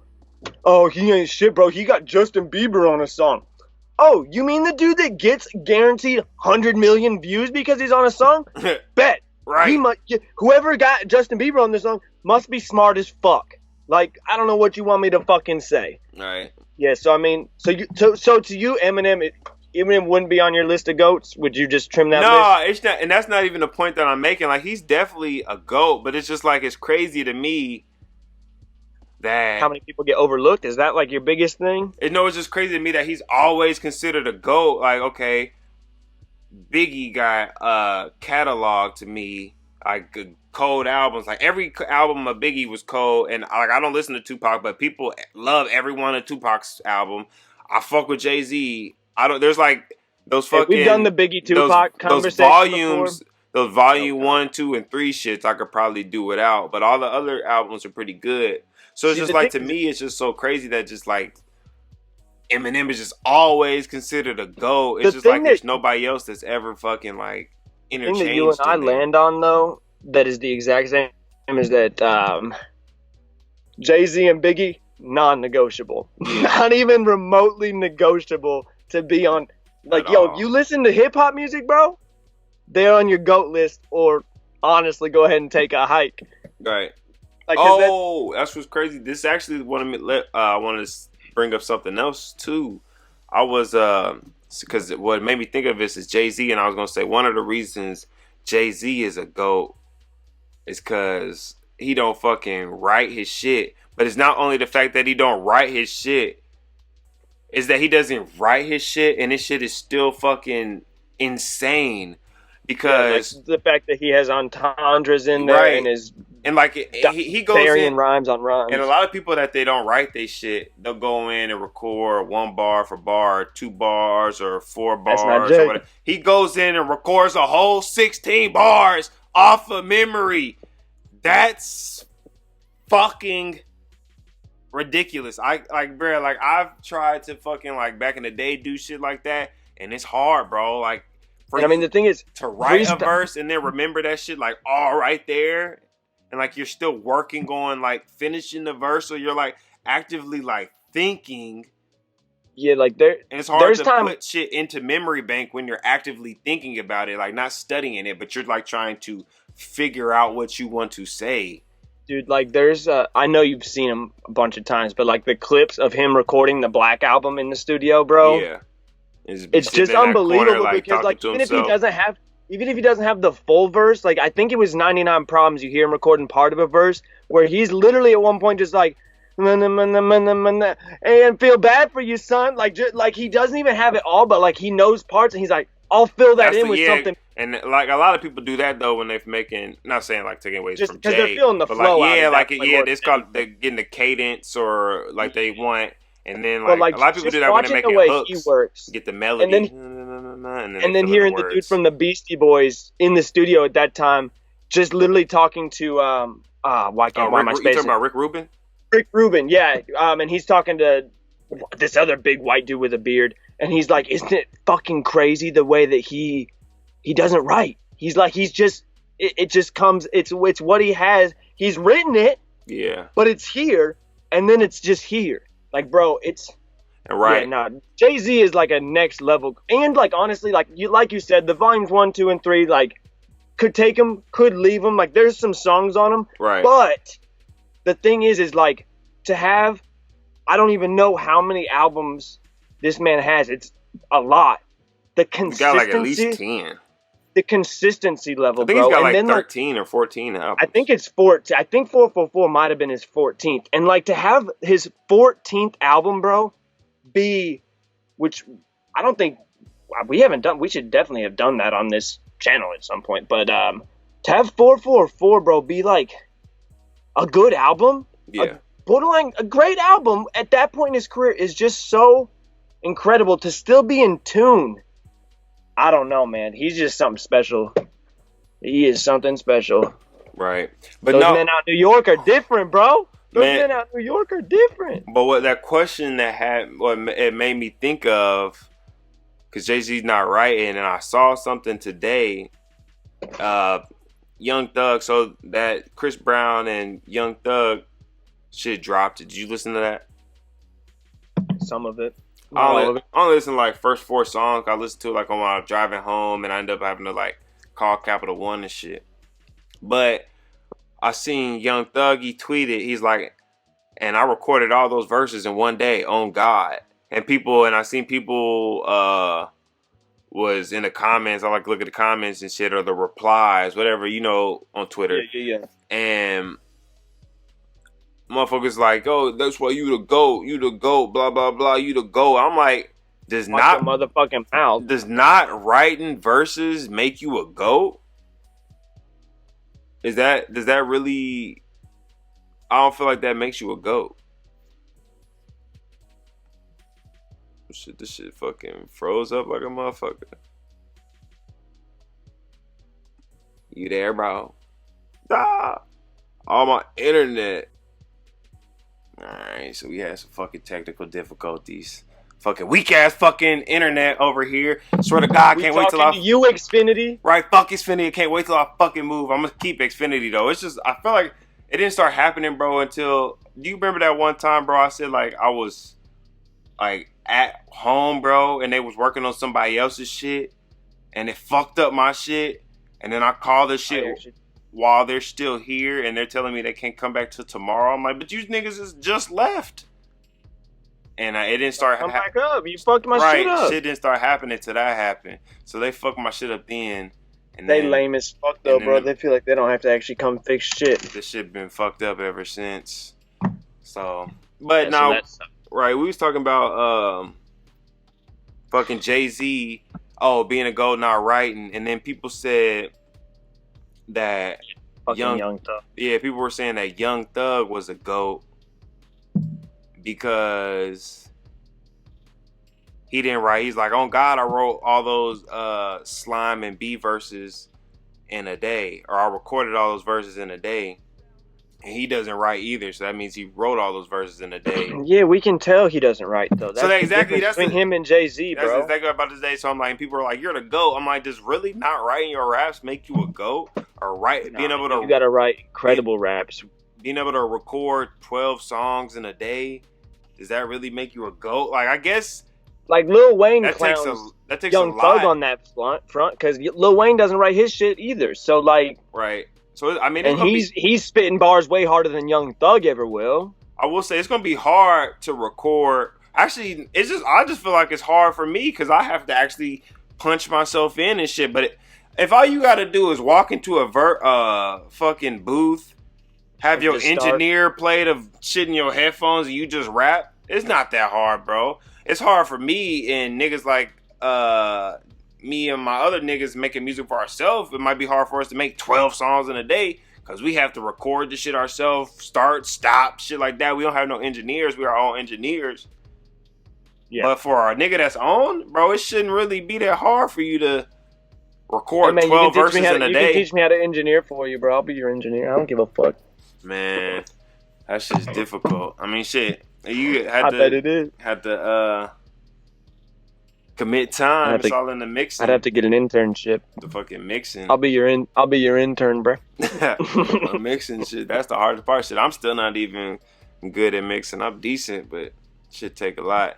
But nah, just for people to say that fucking Young Thug was a GOAT because he didn't write verses. Young Thug isn't a GOAT. I just want to know, like, bro, not writing verses, is that a prerequisite to be a GOAT?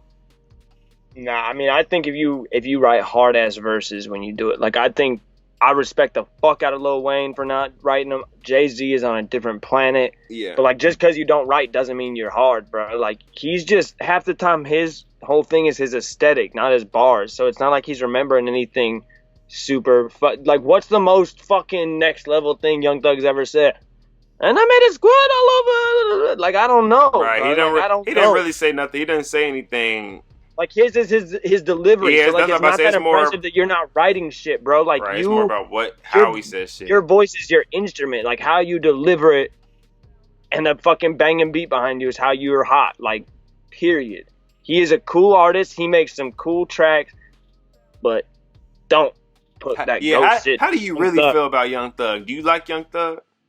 Not really, but there's some songs that be slapping, bro. Yeah. And like as a feature artist, I think he's cool. I think he's cool as a feature artist, but like I can't listen to that much ignorant shit, bro. And shit that's like legitimately hard to understand sometimes. Like for the most part I can pick up on most people, but Young Thug can be legitimately difficult to understand. And not because he's spitting super fast or because he's saying anything crazy. It's just like, huh? Open up your mouth, bro. Like, what are you saying? I don't. He's not my style of music. He's not my cup of tea. But I do see his talent and merit. Like, there's songs of his that I'm just like, whew. The melody on that is crazy. The flow, the delivery, but he not saying shit. He never said anything. He never did. Yeah. I definitely agree with that. But yeah, I just wanted to talk about that real quick. Cause that shit, I was like, what? Motherfucker saying he a GOAT just because he fucking recorded some verses? Like, not that I actually think Chris Brown really is. I think in his own lane, Chris Brown is actually a GOAT. But, like, how you going to call Young Thug the GOAT when he on a... he next to Chris Brown, bro. Right. You want to put Young Thug's discography versus Chris Brown? No. Stop. He said, no. And, like, you also can't tell me that Young Thug isn't inspired by Chris Brown in the exact way that Chris Brown has made music for years. Like, Young Thug is if fucking Chris Brown and Lil Wayne made a gay baby. Boom. Young Thug. He said made a gay baby. Hold on, let me see. Yeah, no. What the fuck? Maybe I can switch this over to the fucking my based.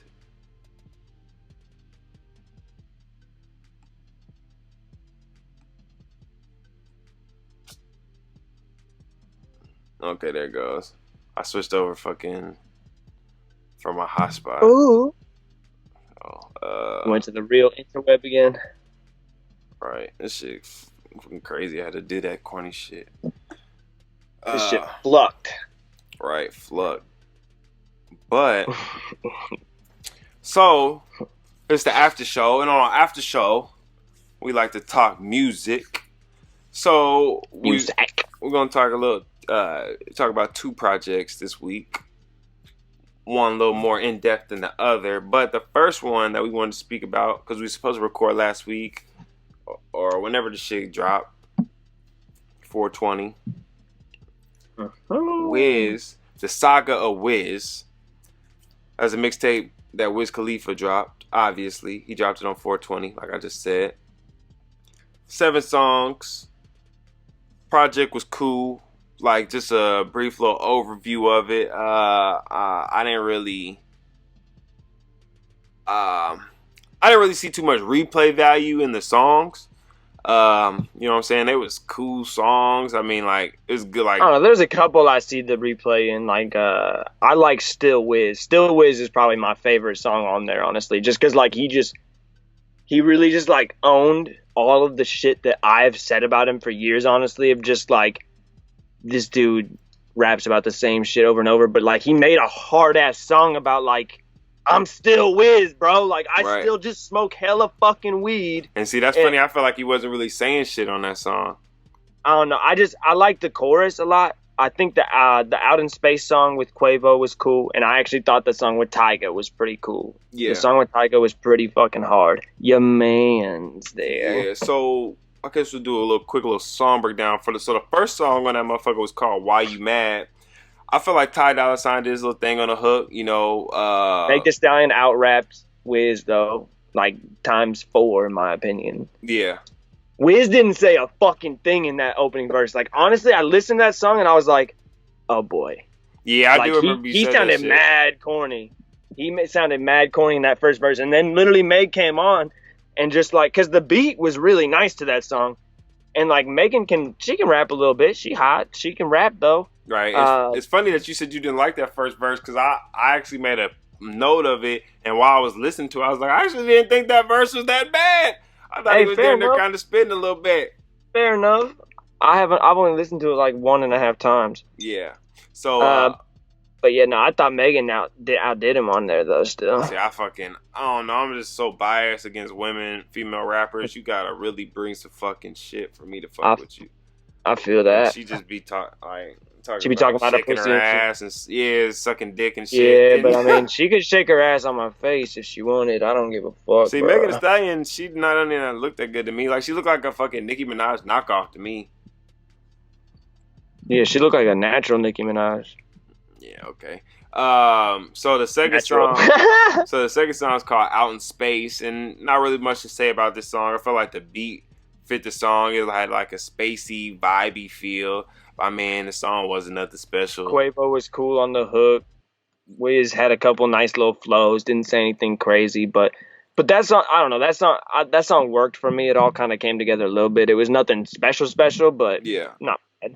And like I said, I fuck with Still Wiz. That's the third song. I fucked with that song. Yeah. And granted, I really haven't revisited any of these songs much.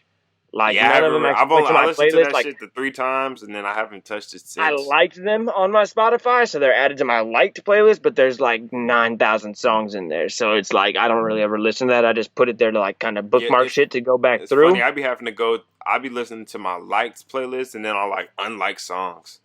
That's pretty smart, honestly. That's what I need to start doing, actually. Because like, the shit is in there for sure. Right, so I'll just unlike some songs. It's like that. My like playlist is almost like the playlist that I actually put songs on, but it's like a little different because like some songs like you just said, you'll like the song, but you don't want to put it on your playlist, so you'll just like the song on a thing, so it puts it on that playlist. So it's kind of like the playlist is kind of the same, but it's like a different variation because there's some shit that you want to listen to, but you didn't want to put it on your main playlist. Yeah, so there's shit that eventually, like I know I wouldn't be mad if I heard this song again, but I'm not gonna put it in my regular regular rotation 3-hour playlist, yeah. like the one that I'm always cycling through and updating and changing and really like grinding through. Right, not gonna happen. It's crazy.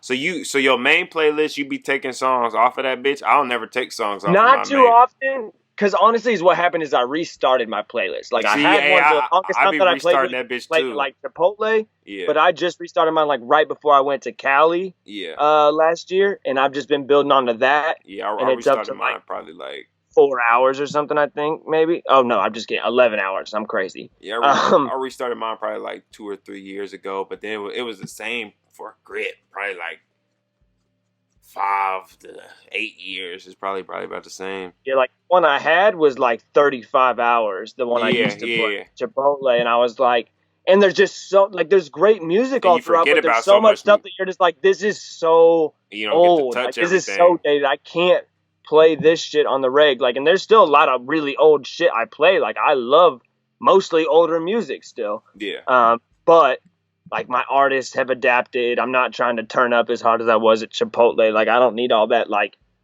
I don't know, like hype shit anymore. Yeah. Yeah, like fucking like. And I just fall off with certain artists too. Like, I don't listen to like Futuristic religiously like that anymore. Really. Oh, that was your nigga. I still really fuck with him. He just had a couple of albums that just only had like 1 or 2 good songs. I mean, he's about to actually drop an album soon called Still on the Rise. So he's doing like a continuation of The Rise, which is like his best album. So I'm thinking the same shit where it's like, if you don't go back to, like, honestly, this is my make or break. This is my make or break moment for Futuristic, honestly. When he drops this Still on the Rise, if he's back in a bag that like suits me, fucking great. That was your And like nigga. the thing is, he's like me and he can still really, really rap. It's just like, I don't know, he's doing different shit now. Like, he's comfortable with that independent lane where he like has artists that he manages now. He makes good money, but he's not trying to blow past where he's at. So I don't know. He's just not as hungry as he was. But yeah, that was my fucking dude. And he can rap. This guy wilding with his Powerade over there.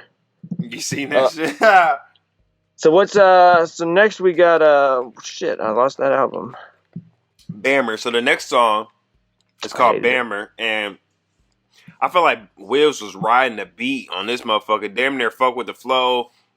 There was like there was a Futuristic horn. just went live. That's so random, but Futuristic just went live, and I just got that notification. He fucking heard. He said, "Bet, bro, I'll rap right now." Oh, that fucking Devon Terrell. He be putting out like mixing tutorials. That's what you should watch. Watch his mixing tutorials. Devon Terrell, that dude, pretty nice too. But so Bammer, 4th song. Like I said, felt like Wiz was riding the beat. I fucked with the flow. Yeah, there's a horn on there that's like cold. It kind of remind me of like is this Spotty Yachty Dopalicious by Outkast? I think that's what it is. But they got this horn on there, and shit. Actually, yeah, that's exactly what it is. Spotty Yachty Dopalicious, and I played the instrumental be on the fucking in the background on our shit all the time. If you motherfuckers listen to it, it'd be like dun dun dun dun dun dun dun dun. Don't be putting that shit low in the background. I don't even notice.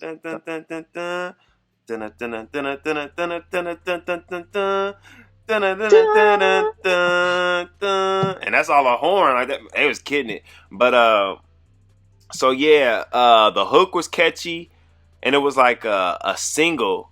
And when I first heard the fucking, like I heard a snippet, I initially didn't think I was gonna fuck with the song, but the song wasn't that bad. Bammer. I mean, it's what you expect from Wiz. But then the next song was Contact, and that was the single with fucking Tyga. And I actually, it's funny, I didn't listen to this motherfucker because it seemed like too corny and commercial to me. I was just like, Tyga and Wiz, like y'all don't even really fuck with each other. Like, I remember there's a point when they had beef because they both had tats and shit. Yep. But I didn't initially listen to it, but then like I listened to it when I was listening to this, and the hook was kind of catchy, and like it wasn't the catchiest hook, but it's like a pretty catchy hook. And I felt like Tyga definitely out-rapped Wiz on that motherfucker for sure. Like Tyga was rapping, honestly. Right, he definitely out-rapped Wiz on that motherfucker, put Wiz to shame. And that's one of the things I was talking to my boy about Wiz, and you kind of alluded to it earlier.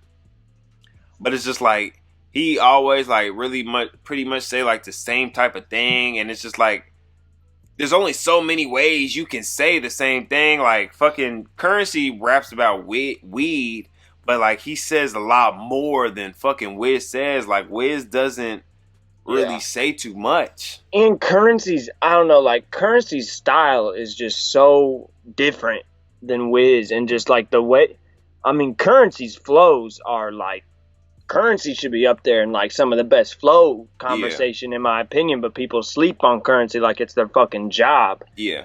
But like Currency just approaches shit different, and like Wiz, it's just like you feel like he hears every beat, and then he literally flows on it the way any single motherfucker would, like damn near coming off the top of their head. You know what I'm saying? Like, it's just like, he doesn't try to flow like, too much anymore. That is true.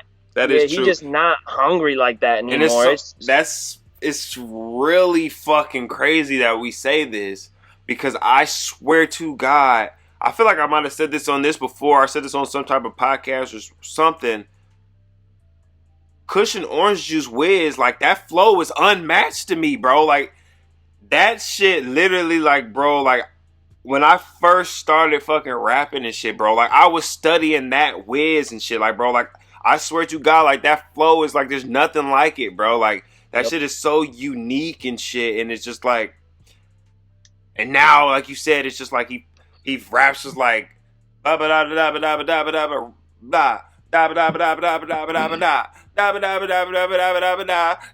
bro, like, you know when he's gonna fucking rhyme, and you just kind of know what the fuck he about to rhyme. I just feel like predictable, man. Wiz used to, but like now Wiz, I don't think Wiz cares about the craft anymore, really. Yeah. Unfortunately, like, I mean, no knock to Wiz. Like, Wiz is my dude. I still bump hella Wiz music, but like, it's old Wiz, like 100%. Yeah. Like, there's just certain people that, like, once you have gone for so long, if you're not still like invested in your craft, it's just not gonna keep hitting. Like, I mean, Jay-Z is a perfect example of that. Jay-Z clearly cares about his craft, no matter what else he's doing. And it gets his focus. And I would bring up people like a Kendrick or a J. Cole, who, granted, haven't been around quite as long. Like, Wiz isn't that much older than J. Cole, but he was out just a little bit and popping before. But, like, J. Cole is a hip-hop purist. You know what I'm saying? Like, I don't think we'll ever get a fall-off for J. Cole like the level of Wiz's. Like, no offense to Wiz. What was Wiz? What do you say is Wiz's best album or last good album? That's what I meant to say. Okay. What was his last good album? That's an easier question. His last good album, like, as far as, like, I could pinpoint it easily. Black Hollywood. I like Black Hollywood. But man, because the back half of that falls the fuck off. Let me look at that real What was quick. the album before? It might be ONIFC. Yeah, I was going to say ONIFC. Yeah, I mean, his especially as far as last like album that we were like, that Wiz was still like moving forward for sure. Because Black Hollywood, number one, like there was some like pop. Yeah, but say he might could get outs. He might could get away with Black Hollywood. I mean, yeah, because I mean, bro, Weed and Boys Promises, KK, Houses in the Hills. Yeah, he can get away. Okay, I'll give him Black Hollywood. Yeah, but I still do think ONIFC was the last time he was like moving forward, like where he was doing shit where we were still like, oh, like this dude's got it. Yeah, like got it. So see that's crazy because he went from what was before? Oh, Taylor Alderdice was leading into ONIFC, and Taylor Alderdice. That's because that was when he was still on that fucking that's a vibe, bro. Like that's almost like a cushion orange juice type vibe. Taylor Alderdice. He did Cabin Fever 2 right then too. ONIFC, like those are all vibes, bro. And he don't have that vibe no more. Like bro. Like if you just look at him from, basically, from 2007 on, from Prince of the City 2, until. We'll just for the sake of just like prime, we'll go Prince of the City 2 to ONIFC. Yeah. There's not a missed project in there, really. Like, mixtapes, albums, like even Cabin Fever 2, which is, it's a little bit less, but like there is fucking hitters on there, bro. Yeah. Like, it is really impressive to go from 2007, to 2012, and he dropped like probably 10 projects in that time. Yeah. And like, boof, check. I did. So, I will say, no matter how far Wiz falls, the thing is, he's always gonna be one of my like favorite artists of my lifetime, bro. Because he was so significant. Like I would not have ended up at that Mac Miller concert if it wasn't for Wiz, bro. He's one of the reasons I started smoking weed when we was in high school and shit. Actually, I never even thought about smoking weed till I like went to that Wiz concert, my senior year, or I think it was senior or junior year. When it was Wiz, Mac, and all those fucking dudes. And, like, I was just around it. And I was like, number one, that smells pretty good. Number two, these people seem to be having a good fucking time. So let's... And then I just started listening to his music more. And I'm just like, man, this guy really loves him some marijuana. Right. So it's just like, man. But it's disappointing to see, like, where... Like how we have an album that came out from him on 420. Right. And it was just like, it was decent, but it was like... I think I remember... I couldn't have done without it. Did 28 Grams drop on 420? When did that mixtape come out? But I don't know. That mixtape... Number one, that mixtape was too long, but I get what he did with the 28 tracks. And I damn near fucked with 28 Grams. Oh, I fucked with 28... Yo, and 28 Grams was ahead of its time. That's actually... I almost have to retract what I said about ONIFC being the last time he was like... moving forward, because 28 Grams, he was on that trap flow and shit, bro. Yeah. And that was like a few years ahead of when that shit really started coming. Like as far as when mainstream started being like, oh no, these dudes are. Yeah, I see what you're saying. Because he definitely. But it's crazy because he didn't stay in that lane too long. It was like that mixtape, bro. Yeah, he dropped Trap Wiz, and that was all we heard of Trap Wiz. That came out 2014. 28 grams of Trap Wiz. It dropped 28 Grams, and that's all we heard of Trap Wiz. It's coming up on its 6-year anniversary, May 25th, 2014. So it dropped after 420. I knew it dropped close to or something. So that was leading into. That was a few months before Black Hollywood. That was his build. Oh, you said March? God, it dropped before 420. Did you say May 25th? Yeah, it dropped so right after. It was a month after 420. Yeah, okay, you said May. I couldn't tell if you said March or May. So, bro, that's actually crazy because we were kind of almost like putting ONIFC at his end point, but like he had it popping in 2014. I forgot that was literally like Wiz's summer damn near, bro. Like I was bumping 28 Grams like all fucking summer, and then Black Hollywood. I was about to say, because then he went into Black Hollywood. That's what it was. Trap Wiz got him ready for fucking Black Hollywood, but then he stalled out right then and there. Dude, look at what I got right fucking here, though. The Black Hollywood fucking vinyl. Yo, look how hard that vinyl is, though, bro. He is cold for that one. That's like my favorite vinyl to play just because it's fun to watch go around. So then, that was 5th song was Contact. Went into the 6th song, Clouds in the Air. I didn't really fuck with that beat. Didn't really fuck with that song. I don't like K-Camp. I don't really know who K-Camp is. Right. He's the one, smoke good weed with a bad bitch. Smoke good weed with a bad bitch. Okay. Smoke good weed with a bad bitch. So he's got deep bars, is what you're saying. Girl, bad habits. But And then we got to the last song.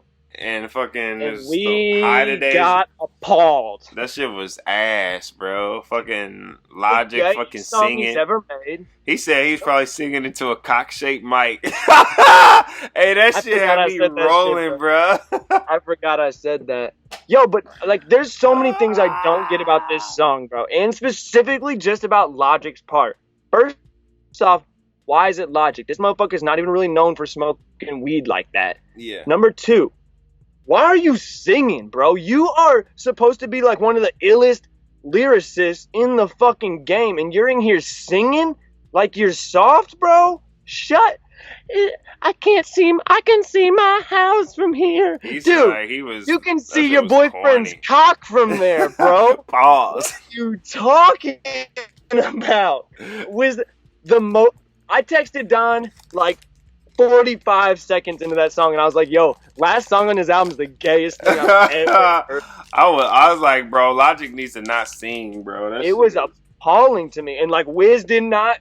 Actually, that's not even true, because like Wiz actually had some flows on this song to me, because it pissed me off when I re-listened to this song. Yeah. Because I still hate the chorus with everything I have, but like Wiz actually gets in a little bit of a bag, and so it's really annoying to me, because honestly, he might have actually rapped like some of his best stuff on this song, but there's no way I can consistently listen to it, because the hook is so gay. I'm gonna be honest with you, I turned that shit off. Did Logic have a verse? I don't think so. I turned that shit off after like the hook came on for a second time. I was like, I can't listen to this. And the thing is, like, if it wasn't Logic singing it, I would not hate it that much, I don't think. But like, it's just corny to me that it's Logic, because like Wiz, do you remember when Wiz put that like remix out to Adele's song? Nah, speaking of Adele, dude, he like remixed that one of her whatever song and like made a fire fucking stoner song, and it's so fire, and he's like singing on the hook and shit, but like not Logic, not a dude who's not even about weed like that, and not him singing all corny and soft about I can see my house from here. Shut the fuck up. Speaking of Adele though, do you see those pictures of her? Is she still fat? Oh, nah, you ain't seen the pictures of her then. That bitch damn near look fire now, bro.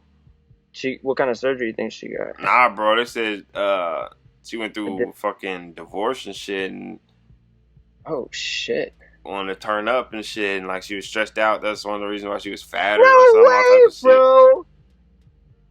Oh shit, bro. She about to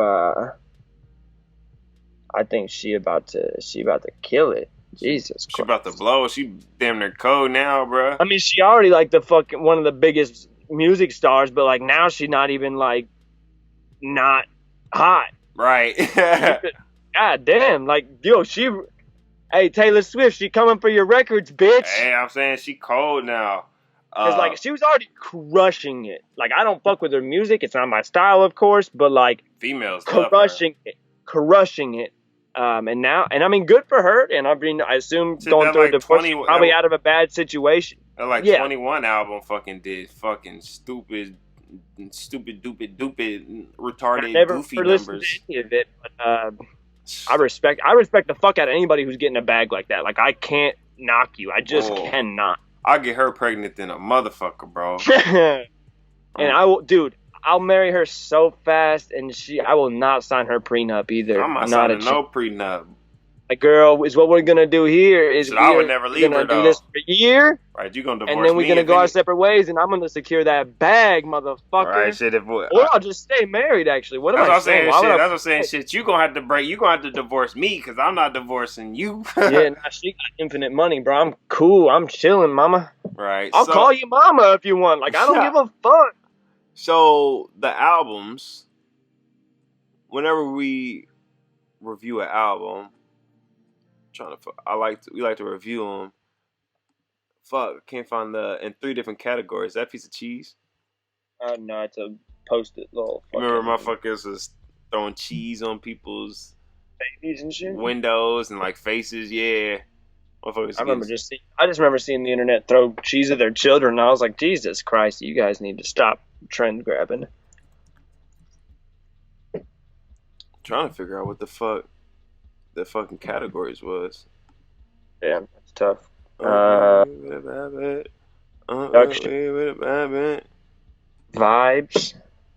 Oh yeah, okay. Now I can. And overall.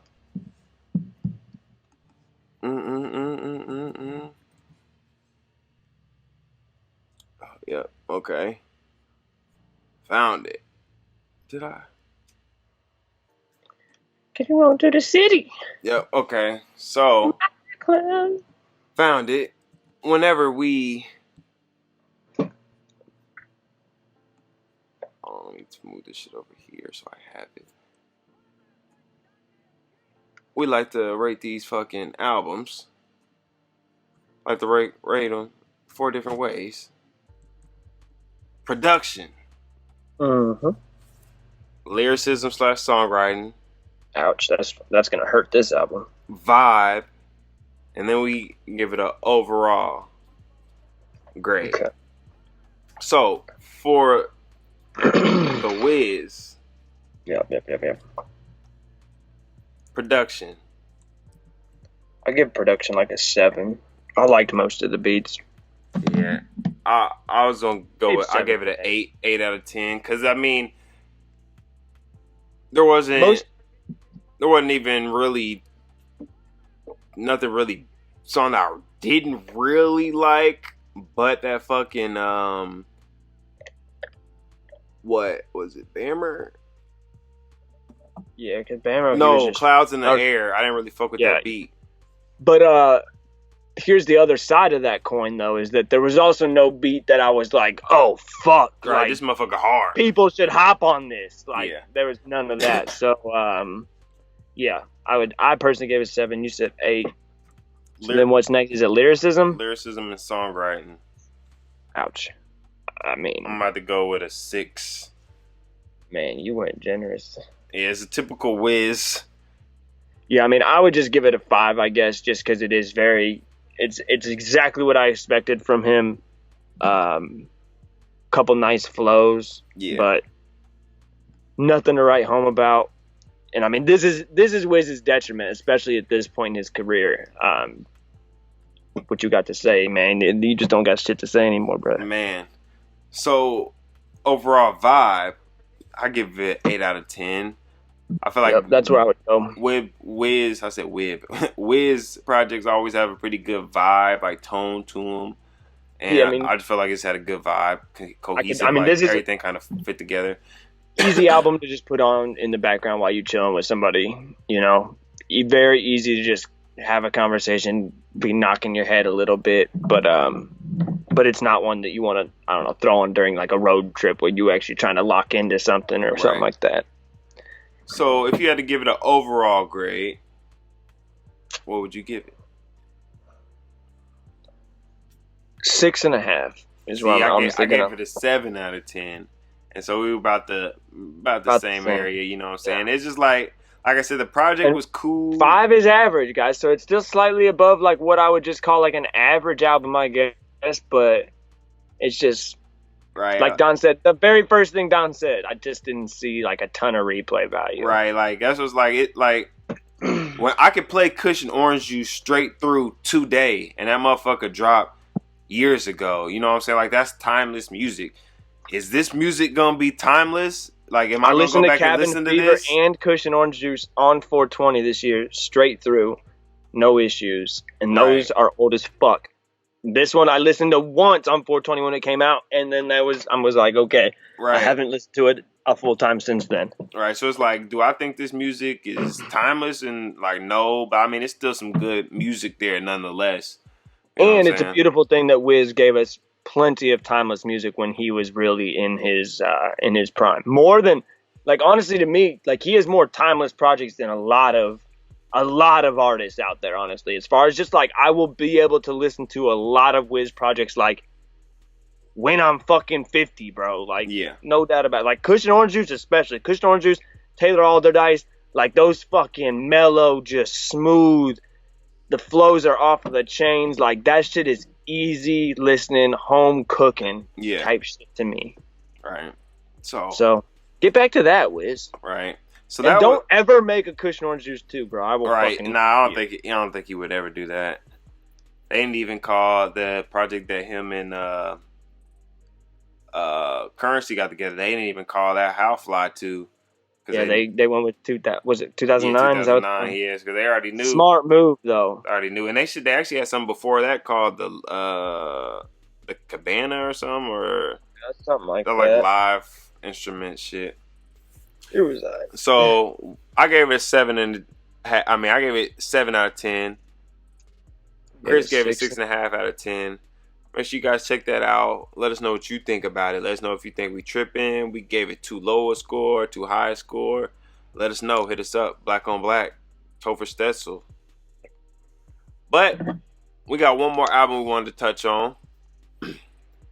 Fucking Drizzy Drake. Right, and this one we had to talk about because everybody fucks with Drake. Yep. And not saying we fuck with Drake, but everybody fucks with Drake. So it's definitely something we had to talk about. I fuck with Drake a little bit.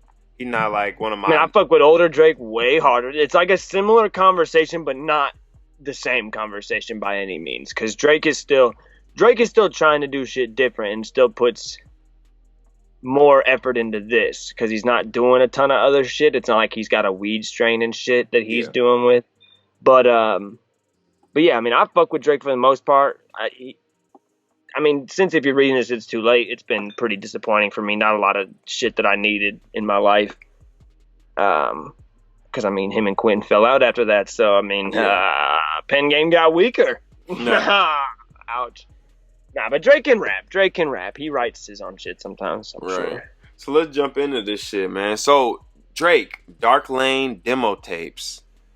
I guess they said it was like a couple like compilations of songs that missed the cut to go on fucking like Views and a bunch of his other different albums, whatever. So first song, it's called Deep Pockets, and I feel like this song he was like reminiscing and reflecting about his come up and his desire for deep pockets, money. You know what I'm saying? I got pretty hype off of this song, honestly, because like it's a very mellow beat. And he was really honestly doing his thing a little bit on it for sure. So like I thought, like honestly, the vibes I got from this was like Tuscan Leather. Like the intro to Nothing Was the Same a little bit. Yeah. Of just like kind of that similar. It was a similar beat to me, and just the subject matter was similar, except for now like he's almost a billionaire himself. Yeah. If he's not, I don't know. He probably isn't quite. I don't know. But like, I was like, oh shit, he might be like in a real pocket here. Right. Yeah, because like he was rapping about, there was one line that really stood out to me, and I felt like put like the whole song like in perspective. And just like he said, my shorty really love me, man, she want me to cut keys, I can't do that normal life, is it just me? And he was just talking about how like that 9 to 5 life isn't for him. And I just felt like that was just like it put the whole song in a pocket. Like it just gave you that come up vibe, that kind of like, this is what I was trying to get. And just like reminiscing, just like his mindset on the come up. That's what I really felt like it was like.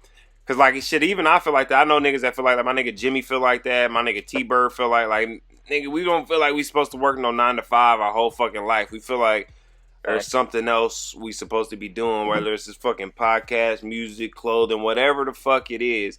I don't feel like I'm supposed to be working on 9 to 5 for the rest of my life. So I could fucking really relate to that shit. And I don't know, this gave me a different type of vibe. In the second verse, he said something that kind of grabbed me a little bit. It started off with just, I mean, it's not an over-the-top bar, but he said, pyramid schemes just like Egyptians. Back when hotlines were still flipping, now I'm seeing money off a hotline bling. Hotlines bling, and it feels different. It was just a cool flex on Hotline Bling being one of the biggest songs that happened in the last few years. I mean, off Views, that shit just blew the fuck up. Right. But then the pyramid scheme, just like Egyptian, that was a cool little bar. But then I like that big boy talk like that. And I mean, making references to Very Clear. It was at the top of the Billboard chart for a fucking year.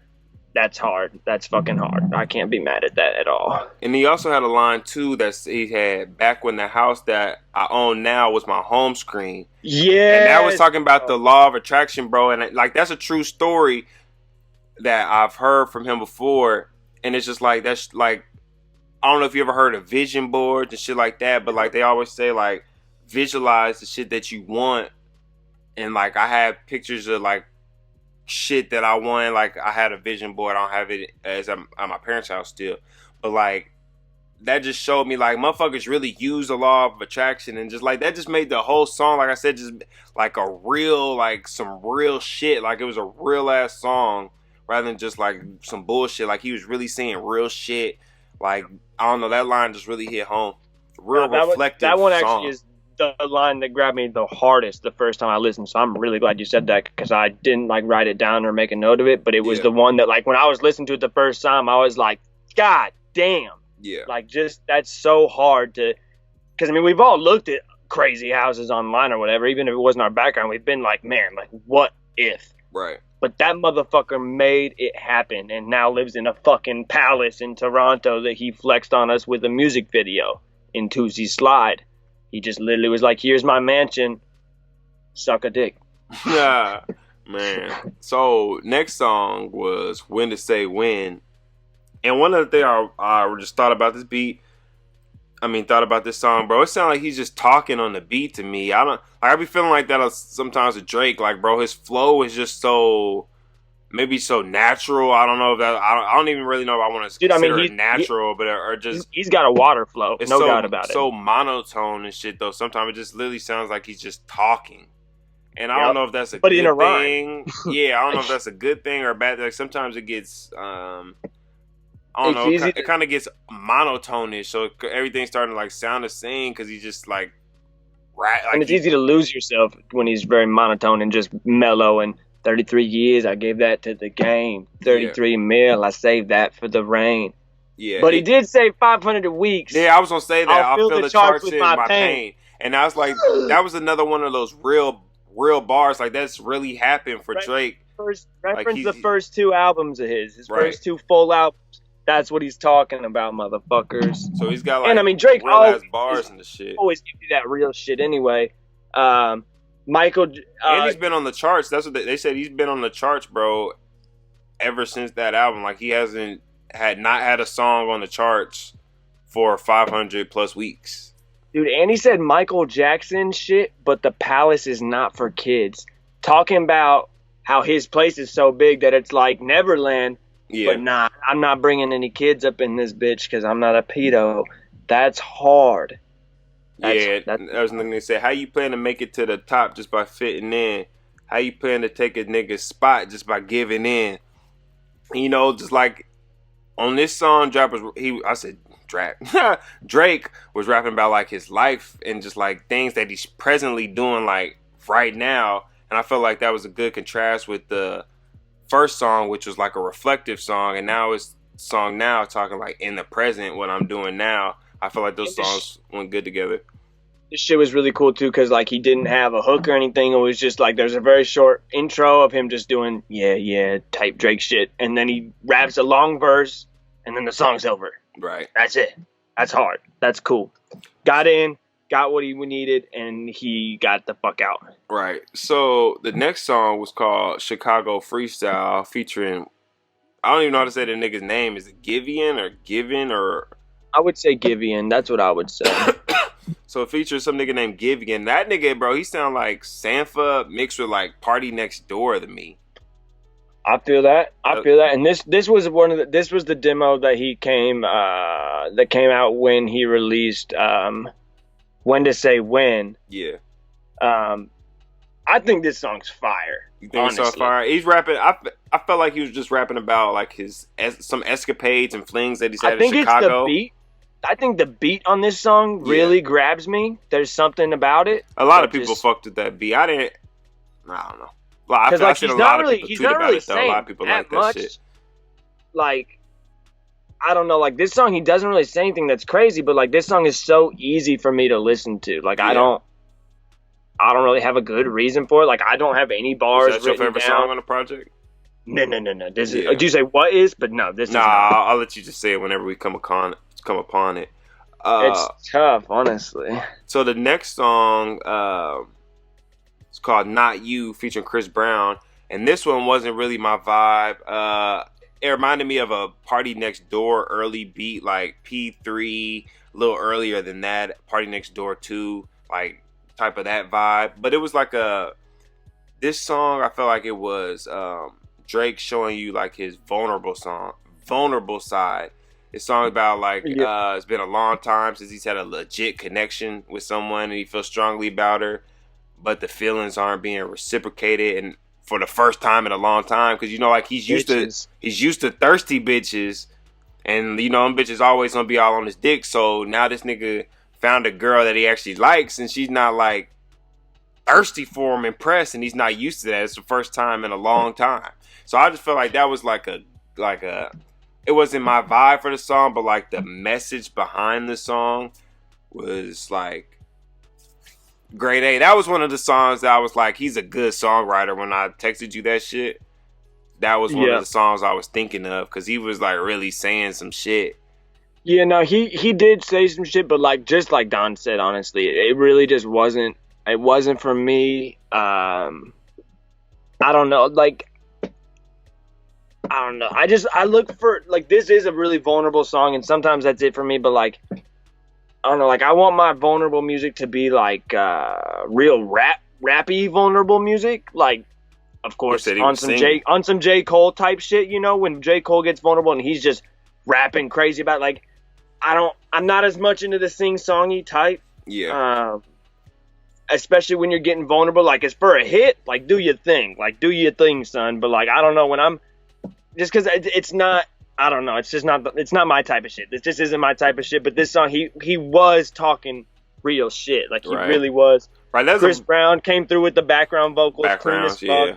You're never going to go wrong. You are never going to go wrong throwing Chris Brown on your song for a background or a hook, bro. Like, that's a cheat code, in my opinion. Right, so that was just vulnerable Drake. That song was probably mostly for the bitches, to be honest.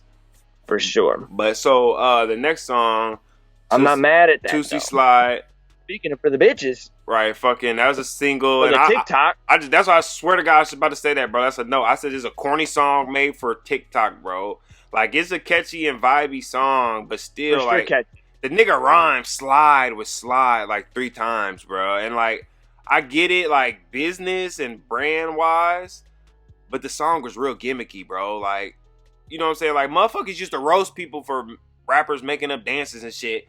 And now y'all niggas over here doing a fucking shit called a Tootsie Slide and shit. Listen, there's only one or maybe 2 rap songs that were made into dances that we need to worry about, and that would be the Soulja Boy, and that would be the Dougie. We don't need any more. You don't want no Tootsie Slide? No. But did you watch this music video or at least see part of it, bro? Nah, I ain't. Dude, I see the part where he was doing the dance, like standing in the doorway. Yeah, I don't care about the dance. The dance is easy and corny. But bro, his fucking house, is so far from fucking corny, though, bro. I would recommend just later, even if you're just playing actual music, mute your TV, play the music video, and just watch this man flex on us. Like, when he gets to his kitchen, bro, his entire kitchen is marble floors, marble everything. Like, his whole countertop isn't just like marble countertops. It's the whole piece, like where most people's would be wooden cabinets, marble, bro. This house is incredible, and you only see like part of the downstairs. Like, you don't even see the whole downstairs, and you know upstairs is bananas. Like, there's a full basketball court and shit in this thing. Right, and it's actually crazy. The reason that's a good leading to the point, or not a point, but just note that I had. Like, this is Drake's 7th song to top the Billboard Top 100. So 7th song to be number 1, and like that. Remember what I said we was talking about earlier? Like, in order for you to get a number 1 hit, your shit had to be hot from the jump. And that's what this shit was. And he's had 7 songs to do that. And it just showed, like, that's why his house so nice, because he got Drake bread. Just has that shit, though, Nigga bro. got hits. Drake's name on something is basically almost, like, it's... Man. It's crazy what a big artist he became. Right. This dude was on Degrassi, acting. Man. In a wheelchair. So, the next song is fucking Desires featuring Future. And Future was riding the beat like usual. I didn't initially like the hook, but I felt like the hook grows on you. And Future's verse wasn't really about shit. It kind of was, kind of stayed in it. Future wouldn't do that. You know what I'm saying? But Drake's verse, he was talking about his females falling victims to her desires and disappointing him. And I just feel like anybody that's been cheated on can relate to that. You know what I'm saying? A female fucking falling victim to their desires. Fucking, she might love you, but she think this nigga look good. She go fuck this other nigga. Desires. I respect Drake in the second verse more than the third, I think. Yeah. But for sure in the second, number one, he was just like spitting, but also like he took an unorthodox rhyme scheme, especially for Drake. You would almost always expect Drake to go A B A B A B, but or like rhyming one line with the next line, but he was skipping. He was doing the first line was rhyming with the third line. A B B C C D D. Yeah, like he. But he was going to see Drake take a different rhyme scheme. He was going amazing. A B A B. Yeah, he's doing what I said the first time. Yeah. What I meant to say is normally you would see A B. And it's crazy. He went A B A B. That shit is not easy, bro. And I like that you noticed that shit because like when I be writing, you can do that shit, but then at the same time, ignorant people listen to it and be like, he's not even wrong. Yes, that's exactly it, bro. That's what I'm saying. If niggas don't notice what you do, and it seem like you like on some bullshit, because if they don't notice that you rhyme line 1 with line 3, they're like, well, what the fuck is he talking about? So that's exactly. I'm glad you fucking said this shit, because I was happy to see Drake do it, because like I can't place another time really that Drake has really done that, and it's not even as common as you'd think, really. Like it's because it's not common just for that reason, bro. Because niggas people are fucking stupid. Because people don't really recognize rhyme schemes unless they really ask fuck Lupe with music about rhyme schemes, bro. So like for the most part, you want to fucking keep your rhyme scheme simple so people can eat it up. And there's actually an interview, I might have it saved on my YouTube somewhere, but there's an interview with J. Cole talking about that. Like how he had to simplify some shit just to make it easier to digest. Sometimes you got to dumb it down for him, unfortunately. Right. So, I go dumb, don't dumb it up. That's a bar. I go dumb, you don't have to dumb it up. That's hard. The next song was Time Flies. And this is just Drake reminiscing about his past and how time's gone by so fast. Hey, man, I don't want to hear Time Flies if it's not Mac Miller's Time Flies. Right. He didn't get a chance to, he's talking about how he didn't get a chance to notice or appreciate some things that happened and how he wants to make amends for that. But, yeah, shit, you can't always make amends for shit. So he's just talking about that. Time Flies. I thought the hook was catchy. I mean, other than that, it wasn't really a standout song or anything. Yeah, no, this was one that this was honestly like the point. I mean, besides like Tootsie Slide, this is where you were like, okay, this is when you can really feel like why this wasn't an album type song. Right. Like, this was the first one where I was like, this is boring type shit. Yeah. More than anything. Like, it's got a kind of a cool vibe, but like, yo, there's like, he rhymed me 4 times in a row in his second verse, bro. Yeah, that's what I was saying on that. You know me, Slide they knew me, 3 of me, you and me. Fuck your Slide with Slide. It was just like. And then you. Yeah, no, like he is just not rapping on this shit. Right. I don't even see any internals either. Like, Jesus, bro. Yeah, there wasn't like that fucking Time Flies. That was a filler. So the next fucking song is called Landed, and I thought the first fucking verse, I thought that shit was weak. Like, it was simple and not really what I expect from Drake. But the song just in general was just Drake just rapping and bragging. You know what I'm saying? I mean, I guess you gotta have like a song like a song or two like that on a project, but it's just like that's not the Drake I really here to listen to. It wasn't, I don't know. In the chorus though, there's one song or one line that I really like. Can you pick out the line in the chorus that I think is so fucking Oh no, I did hard? have a note that the hook the hook kind of sounded forced to me. Wrote this with, I mean, it is a little forced, but wrote this with a Cartier pen. Do I sound different? That's Yeah, hard to me. That's big boy talk, bro. yeah, That's big boy talk. And yeah. then, I don't know. Yeah, I remember that, but it just seemed fucking forced. That hook seemed forced. and then he, in the last line of verse 1, he did say, board and air Drake, then we taking off in it. That is hard because he literally has a fucking full-size jet that belongs to him. And then in the first verse, he also just caught a really retro Drake flow to me of, and I bought my dog a Rollie because he rolled with it. Yeah. It was just so Drake to me, saying yeah at the end of it and everything. I was just like, all right.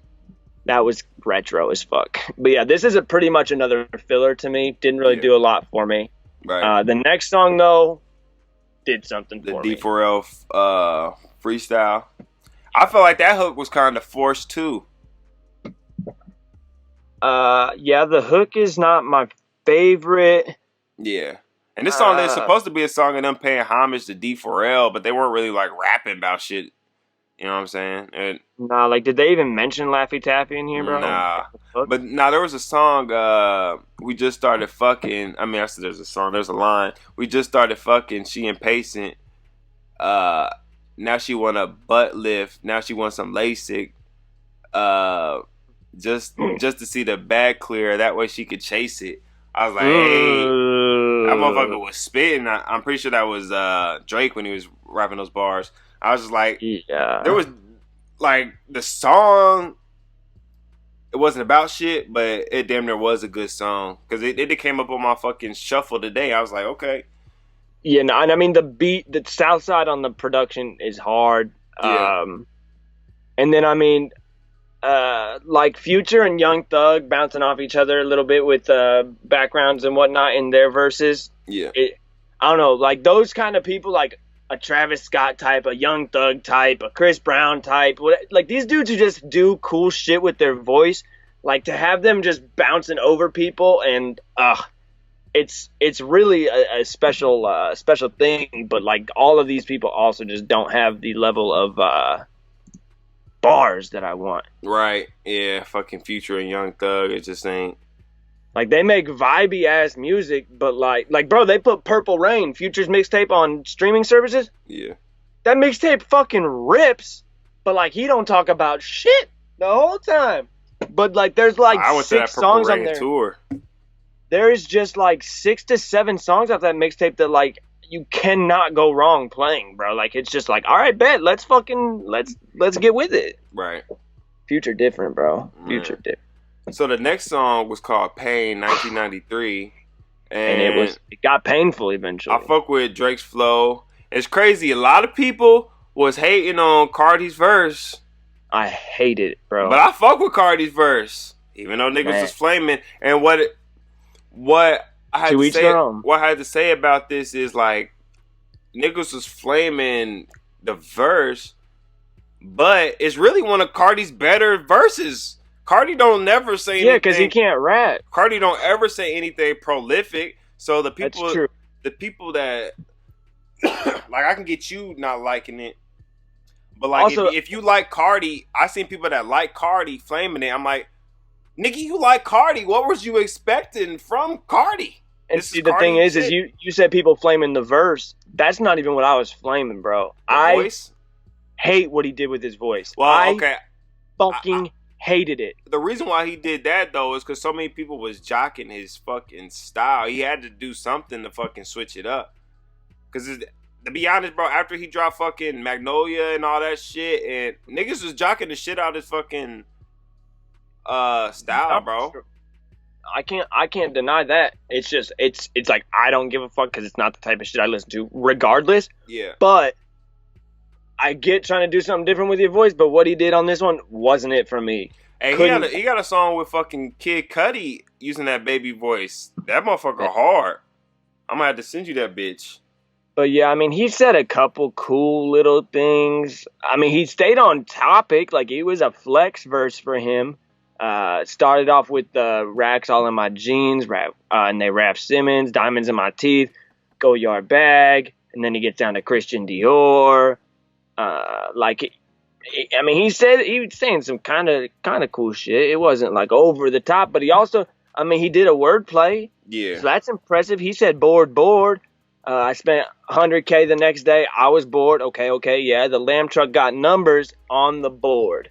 So I mean, you are right that like Cardi doesn't be trying to do a wordplay, Right. fucking like trying to do that, the using both times of kind of board. I forget what is that called, a homonym. Using homonyms like that, like that's crazy. I didn't even know he knew what that was, or if it was a cool thing to do. He might. I guess if I walked right up to Playboy Cardi and was like, "Hey, what's a homonym?" Man, I don't know what the fuck you saying, cracker. They might have took the fucking song off. I don't even remember what it was called, but I'm not seeing it. But it's some song with fucking Cardi and fucking it's like Kid Cudi and somebody else. I forget what it's called.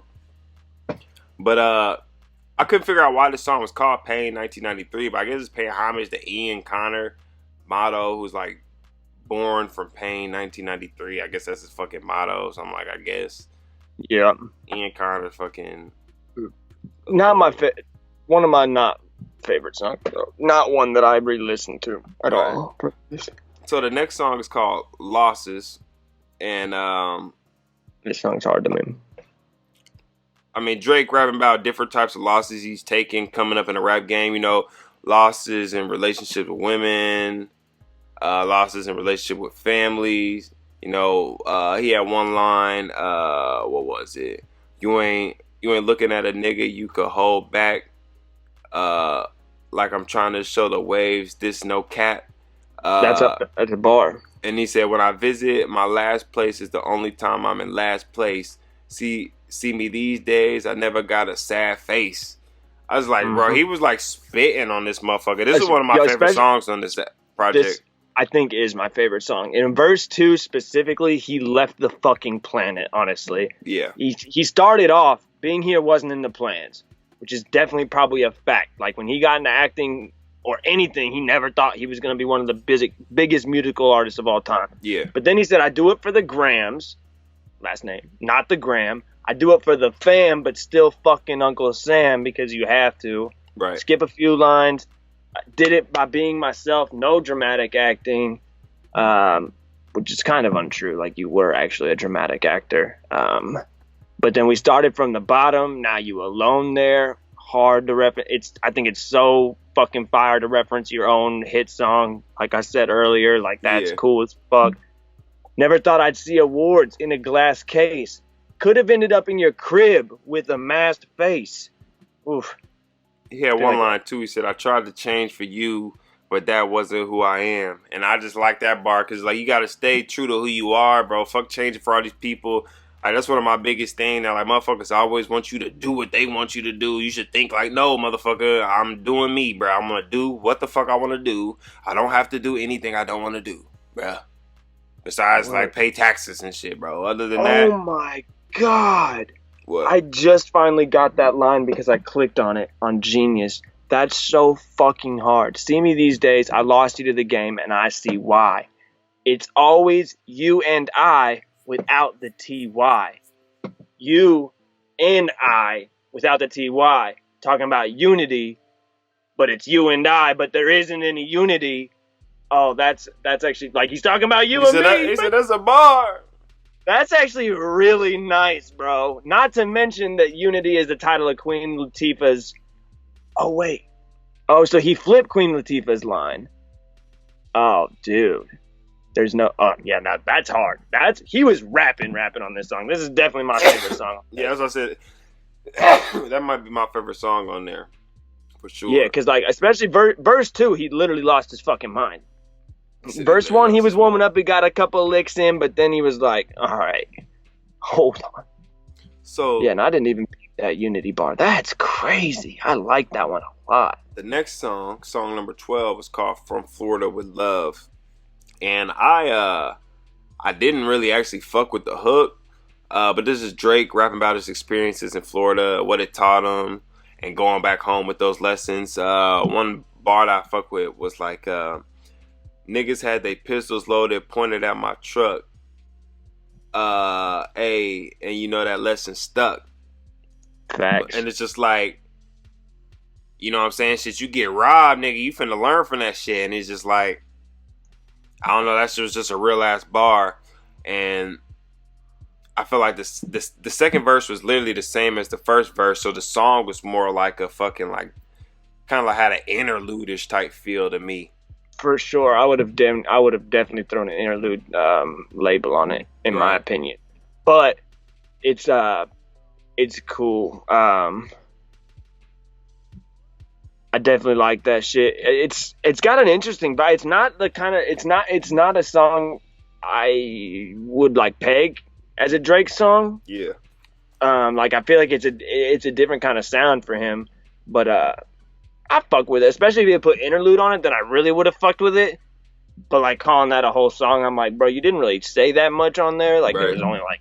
And the second verse, the second verse, literally the same as the first verse. Yeah, so I don't know. It's a different construct of a song for sure. Definitely interlude-ish vibe though. Right. So the next song was called Demons, and that was featuring Fivio Foreign. I had never heard of this nigga until Drake, and then some song of his came up on my fucking YouTube Music. So I got Google Play, and that comes with YouTube Music. So I'll be listening. Switching out, because I get like some different music on YouTube than I will on the Google Play, because they have like different playlists and shit.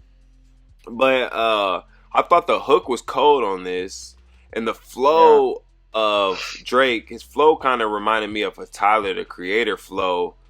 And I like when Drake uses different flows, you know what I'm saying? And like for sure, because he's got fucking flows, right? Like you said earlier, like he was using the A-B flow or rhyme scheme. I like when he used different rhyme scheme, different flows that he's not normally using. Because like I said, bro, when he used that one that just sounded like he talking on a beat, like shit starts to just like sound the same, and I just like tune out because it's just all monotone. It just sounds like he's just talking. Hey, did this dude snitch on himself for having a writer again? Look at like the fifth verse or the fifth line in verse 1. He says, "Drunk, so I type je t'aime," whatever I love you is in another language, but didn't hit send. Send some bread to the pen. Oh, to the prison. I got it when I said it out loud. He sent some bread to the prison. I thought he was saying sent bread to the pen. He said send some bread to the nigga that's right. It could be a double entendre. He could mean it to really the pen. Could. But I like how I really had the sincere question, and then I read it out loud. I was like, oh, there's another meaning for that word, dickhead. I fully read his pen, though. I was like, okay then, bro. And that Fivio Foreign nigga, he sound like he's trying to sound like Pop Smoke. Did you get that? Yeah, he sounds like he's trying to sound like somebody. Period. Yeah, bro, he sound like he's trying to sound like that Pop Smoke nigga. Because did you listen to that Jack Boys? Yeah. He sound like on that where a nigga like woo back baby, woo. Hold up, yeah, that's what on some Ric Flair sounding shit. Yeah, he sound like he's trying to sound like that nigga, Pop Smoke. Really, none of like other than what you said, like Drake's flow in this one a little bit. Like this song really didn't do it for me. Nobody was really saying anything consequential. And it's crazy that you say that. I feel like Drake, bro, be trying to rap with niggas he know can't compete with him. So they don't outshine them. Like, bro, like, who the fuck are these niggas, bro? Why the fuck you put these niggas on this fucking project? Like, who's Fivio Foreign and Sosa Geek, bro? Right. Like, how is that, like... Like, who the fuck... Are you trying to put them on? Oh, so and when's the last time you had Lil Wayne on your fucking song with you? When's the last time you had Nicki on a song with you, bro? When's the last time you had people who really... Like, you got Future and Young Thug. You don't got a single rapper on here, bro. That's what I'm saying, bro. He don't want to rap next to niggas that he know can compete. He not finna rap against J. Cole because he know J. Cole. I was gonna say he never put J. Cole or Kendrick on his albums actually ever. Nah, he was on Kendrick's. Yeah, but he wasn't. Kendrick has on Poetic Justice, but I don't think he's ever invited. He really don't be inviting lyricists like that. He did his thing on Poetic Justice though. Oh, for sure. That's a fucking hit no matter which way you spin it, bro. Yeah. Like the bars, the hook, the beat, that album is on a different level though, so we don't need to compare that album to this one because Drake, you take a fat ass L on that one, my brother. Bull. So the last song on this album is called War. And this fucking song was straight bars the whole time. And if Yeah. that's what I said, it's hard for me to pick between this song and Lessons as my Yeah. favorite. And Yeah, because no, you're right. He was losing his fucking mind. right, and Drake, he's using war as a metaphor for the rap game and life of a famous person. You know what I'm saying? You got to go through some shit in life. It can be risky. And you know the goal is always to come out victorious, bruh, and make shit better, just like war, bruh. You want to go into war, motherfuckers know some lives gonna be lost, but there's a main goal for, you know, the end goal is to make such and such better, or you know what I'm saying. There's always an end goal, and he had beef with The Weeknd, Meek Mill, Quentin Miller, and other motherfuckers in the game. So that's like war. And I also felt like, you know what I'm saying, he's caught using war as a metaphor for the rap game and life. Because Pac and Biggie, bro, they was both killed in the rap game, bro. For sure. And motherfuckers to say it's cause the rap game. Because Suge Knight wanted him to? Yeah, so say like it's cause the rap game and shit, you know what I'm saying? So. Because Suge is a dirty motherfucker. Right, bro. So it's just Thank like. God, he's locked up right now, right? He's not going to hear this? Yeah, nah, he's not gonna hear this. He fucking locked up for running them motherfuckers. Oh yeah. Over. Twice. Yeah, like he was. That's what's crazy, bro. Niggas get away with shit and they can't even be happy they got away with shit. He gotta go and fucking. He got away with 2 hits on people, and he's like, "Let me go run this guy over." Like, bro, you can't be happy and you then got back away with over. That shit, bro. It's like wildin'. Crazy shit, man. Yo, but this dude, early in the first verse. I mean, he starts it off nice. Like Don said, it's just immediately bars. But the part that really started to grab me, used to look up to a man from certain ends with tune on repeat. Thought he was a bad boy then till man got pinched and man went PC, as in he went politically correct. Yeah. Then he follows that with man went PC just like Dell and Windows. Some man bend those. Like, he's like, I'm a fucking computer with this shit, bro. Like, I got all the programming. All you got to do is let me fucking create. And, like, just that, to use the PC like that is cool. I'm a sucker for a double entendre or whatever like that, or a wordplay or whatever that fucking is in that situation, because it's a fucking abbreviation. But yeah, he was losing it. Let's see, where else? I had another one marked somewhere. I feel like this is really just like a song you just gotta listen to, because I really, like, we can't, you know what I'm saying? We could fucking say the whole fucking song is quote and say like bar. Like, he was spitting on this motherfucker. Like, you just had to sit and appreciate this song, because that was like, it was a tough song. So that shit was tough. Hey, stepping out of line, get outlined. That's already hard. Like, you don't even have to say the rest of the line. Like, that's fucking hard. Right. Even though they don't put the chalk outlines anymore, that's still fucking hard. Like, y'all know exactly what they mean. You know I'm tied up stateside.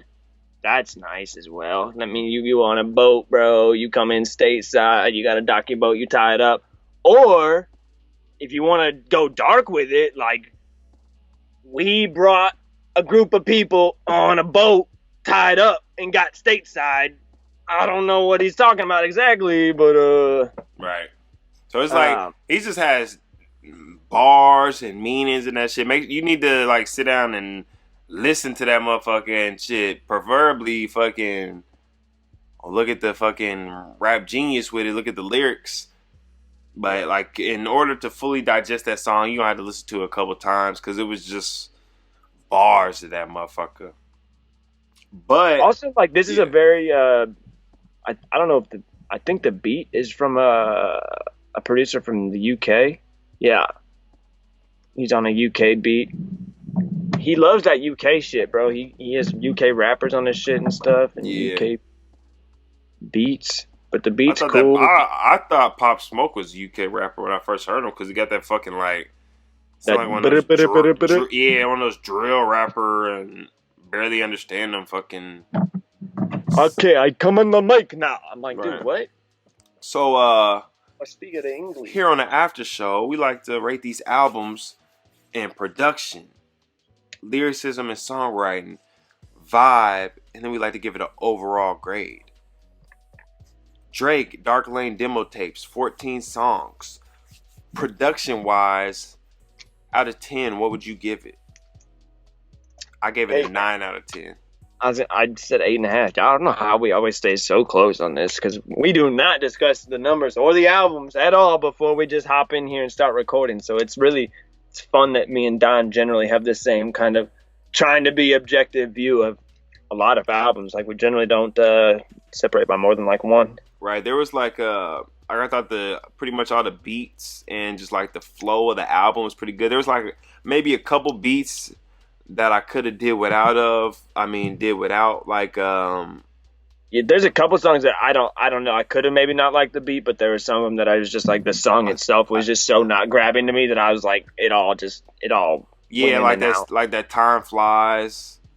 Yeah, that one's not it. Mac Miller's Time Flies way better. Check that one out, everybody. Time Flies. Time Flies, and like I think that Landed too. There's like a couple beats that I like, beats that I really didn't fuck with. If you had to grade it in lyricism and songwriting, though, I'm giving that a 10 out of 10. I specifically said to you that he was a good songwriter when I was listening to this, when I was texting you about it. So it's just like, I don't know. I really felt like he showed off his songwriting skills on this shit. I'm gonna go 8.5. Yeah. Just because there is a couple of songs that really just don't do it for me at all, and like that one song that's like interlude-ish. But like the songs he fucking brought it on, and especially like when you get into like Losses and War, like those songs are you can put those up against real fucking Drake songs. Like really like the first song, like I said, the first song grabbed me so hard because I was just like, oh, he constructed it so well. It literally felt like the intro to Nothing Was the Same to me. I was like, this dude is in a fucking pocket, and he was. So I would say 8.5, like a high 8.5. I feel like that fucking interlude. Yeah, that wacky ass track. I feel like that shows his songwriting skills right there, because not even a lot of people can't even write an interlude, bro. Like they wouldn't even know how to fucking write an interlude. Like they would just make another song. Like the fact that we both thought that had an interlude vibe to it, and also it just like, as far as just songwriting goes, like that just shows a completely abnormal approach to a song and the way to write it and the way to construct it. So I mean, to me that shows strong pen game, right? Without a doubt. I definitely, that's a valid point. So if you had to grade this album on vibe, what would you give it? Man, I'm probably just gonna stick with his 8.5 again. I'm gonna give it a 9 out of 10, because I thought everything went together. But like we still said, there was a couple songs that we could have did without type shit. So, you know what I'm saying? Why else? So if you had to give it an overall grade, you had to give it 8.5, because everything else is 8.5 for you, wouldn't you? I was damn near just gonna be generous for him and just be like, I'll give it a 9 overall. That's what I'm saying. That's what I give. I give it a 9 out of 10. Because like the thing is like the songs that I liked, I really, really, really liked, and there was only 2 to 3 that like I would, even if I was gonna listen to it straight through, there's probably 4 songs that I would end up skipping probably or so. But like the rest, and even though I also think there's a good chance if you just start listening to this one again, you'll just start to vibe out to it. Yep. Right. And you'll keep catching more shit, because like Drake really is a very strong writer, without a doubt. So yeah, I think it's like a 9. It was solid. Thank God it was shorter than the shit he'd been dropping, which granted it is a mixtape or whatever, a demo tape. And he's got an album coming in the summer, so he says. One thing I would like to say for Drake, I mean, this is just a general thought on Drake, is like, because it's crazy to me, because it's not like he's like Jay-Z where he has like Tidal and all this other shit going on. Drake really, like, I mean, he has like shoe deals or whatever, but nothing crazy. But like that man just disappears from music, and then he just wants to he gets to just show up and drop music out of nowhere, and it's successful. But like, I don't know. I would just look for somebody who's such, like, at this point, becoming like an OG in the hip hop game. Like, I don't know. I just want him to be more in it, you know? I just Yeah. like my artists who are really, like, in the game and are, like, really Yeah, trying that's to how I feel grab about young artists Currency. like Like, J. that nigga Cole and Currency. Kendrick, bro. Like, build a fucking real label. Like, I get OVO has some artists, but, like, not really. Shit, He's not even really trying to push that shit. all those fucking artists disappeared too. Fucking Yes. Party I Next don't Door know drop what an he's album every doing. 2 I think he's years. I just think he's so fucking rich that it doesn't matter. But I don't know. I like the artists who just really care about the craft a lot Yeah. and are dedicated to it. And I even make feel that. exceptions for people who have other shit going on, and like because I feel like when I don't know, regardless of what you think about Kanye, when Kanye goes back to the music, I feel like Kanye puts his soul into his fucking music. Whether or not you like what comes out, I don't think Kanye ever just like shit something out, in my opinion. I don't really.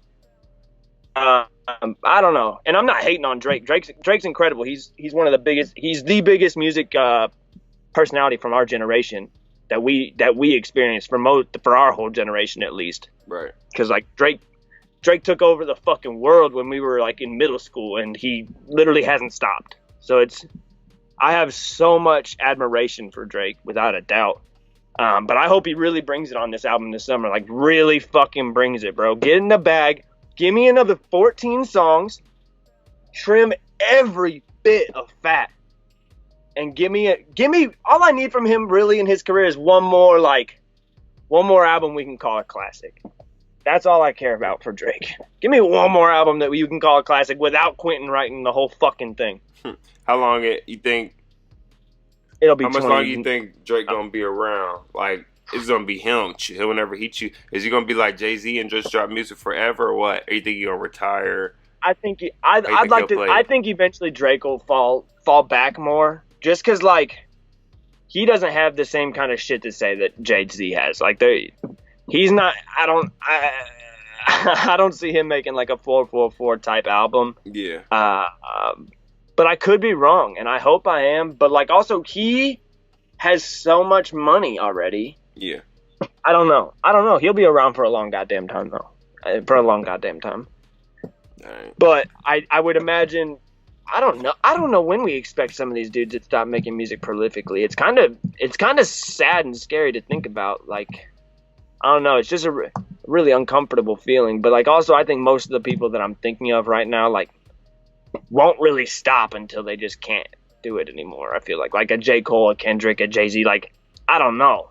Right. I don't know whether as artists, I don't see there's a reason. Like, you might not release as much music or as often, but I don't really see there to be any reason for you to stop. Because like I said, you can always record music in your house. Your studio can be at the crib. It's not like going to work where I gotta like get up and go to the fucking office. Like, you can make music at home, nigga. Like, so I don't ever really see Drake retiring. I just feel like he'll pull a Jay-Z. Yeah, and then and Jay-Z clearly has incredibly slowed his pace over the years. Right. He released an album like every 2-3 years, so. Which I'm not mad at either. Right. The quality speaks for itself, so that's always a big fucking thing. Right. So this has been the After the Show, episode 203. You know what I'm saying? We gave you guys some discussion about some topics. Then we gave y'all a review for the Saga Wiz. Then we gave y'all a review for Dark Lane demo tapes. Man, we gave y'all, it's like 2.5 hours of good content right here. Yeah, no, this was an episode we needed though. I think you could kind of tell by it being fucking forever long, but me and Don have been itching to get back in. The schedules just haven't synced up. People fall asleep. We're gonna get it right back together though. Shit, I've been making heli beats and shit too. Shit's focusing down. Just gotta get a routine. I'm getting my routine down pat once I get into Neil get into his new crib. We'll try to get back on a regular day, because for a long time we had that regular Sunday record, Tuesday come out. We were really knocking it out, and we want to get back to it. And we've talked about so many different ideas we want to do too. Don living in his own place is definitely going to give us the room and the mobility within his place to do whatever concepts that we want to do. Right. Go back to cooking up with Donnie No Ray. more worrying about a dumbass nigga fucking screaming over fucking Call of Duty and shit. Or trying to lurk that air on in the middle of us recording. Right. I ain't gonna fuck all that. Or just shit. not having the air on for a fucking whole day when it's 90 degrees outside. We're gonna be in a place where the air conditioner. That was the birth of the Lavish Life Sweatshop. Boy, yeah, we finna. That was honestly that day specifically. Other days were tough, but that day specifically was so bad. Nigga, cause no, bro. Nigga, my air conditioner is broke, bro. It was hot than a bitch the other day, bro. That's what I figured out. Like, the shit just don't be working, bro. So fucking, if I wasn't about to move, I'd try to get it fixed. But I'm like, shit, I moved 2 weeks from yesterday, Monday. So, that's lit. Right, so nigga, I'm finna be out that bitch. So this dude got a couple of fucking slaves to move his stuff. Nah, right, finna get them motherfuckers to move my shit. Nah, it's just cause, bro, I remember I moved into my apartment last time by myself, bro, and nigga, it's just me and my mom, bro, and that shit was trash. I can't be doing that shit no more. Dude, I also remember when you first moved in, there, like you had moved all your shit in with your mom, right? And then Nick is like, dude, so when are we moving in? And you're like, what do you mean, bro? Like, that's on you. That's got nothing to do with me, bro. Yeah, niggas like, we. I said, what? Nigga, I'm already moved in. Where you at, bro? What are you talking about, nigga? He's funny, man. He's funny. Alright, so shit, I already know though. Shit, I ain't finna talk to that nigga no more after we move out, nigga. Shit. Especially, I just don't fuck with the way that nigga fucking handle the whole situation, so it's fuck that nigga. It's funny too. It's so easy for me to say fuck a nigga, bro. It's like ridiculous, bro. Like I can literally say fuck you and not talk to you ever again. You hear that, guys? He says he's gonna say fuck me. Nah, but like I can literally say fuck somebody, bro, and like not like cool. That's it. Like nigga, that's it. Yeah, ask TW what that's all about, folks. So he said fuck that bitch. Right, so that's it. Hey, you know she about to have another baby with some other nigga from Costco. A different one? Nah, it's not with this. It's not with the nigga from Chipotle. It's with a different dude. It's with a dude, bro. I guess he's like. What is she? 24 or is she older than something me? like that? Now I don't know. She's like probably like that old or something. Dude. She about to have her second kid with a second baby daddy. And the second baby daddy, that's like his third or fourth baby mama. Oh, so he's not even going to be around either. That's why it's not going to be like a permanent thing. No, like she lives with them. They're together, I guess now. Not for long. I fuck with somebody who fucking knew her. So they was telling me. And they said that fucking she's about to have a baby with this nigga, bro. I'm like, this nigga is like that nigga's third or fourth baby mama. So I'm like, nigga, he finna fucking leave you. Like, nigga, so you what? He finna settle down with you. And I was like, bro, it's just like, dude, it's crazy. Like, I just expected so much. Like, you was better than that, man. You dodged a bullet. And then that's what somebody else said. It sucks, though, because, I mean, she was cool in her prime, you know? She was.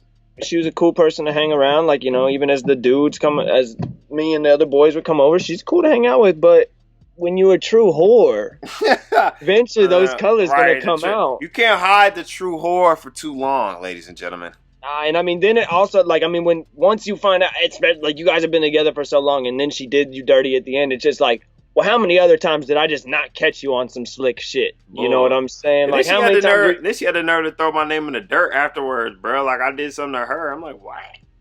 Yeah, no, it was, yeah, she's fried. She's a fried. And then she was coming in Chipotle begging for free food and shit. Ooh, shame. Begging ass. No. Grimy, bro. Grimy. That's the type of girl to have multiple baby daddies and shit, though. Right. So, man, like, it's been After Show, episode 203. One of the longest after shows we've ever done. Probably. Right. Make sure you follow us on Twitter, Black on Black. Topher Stetzel.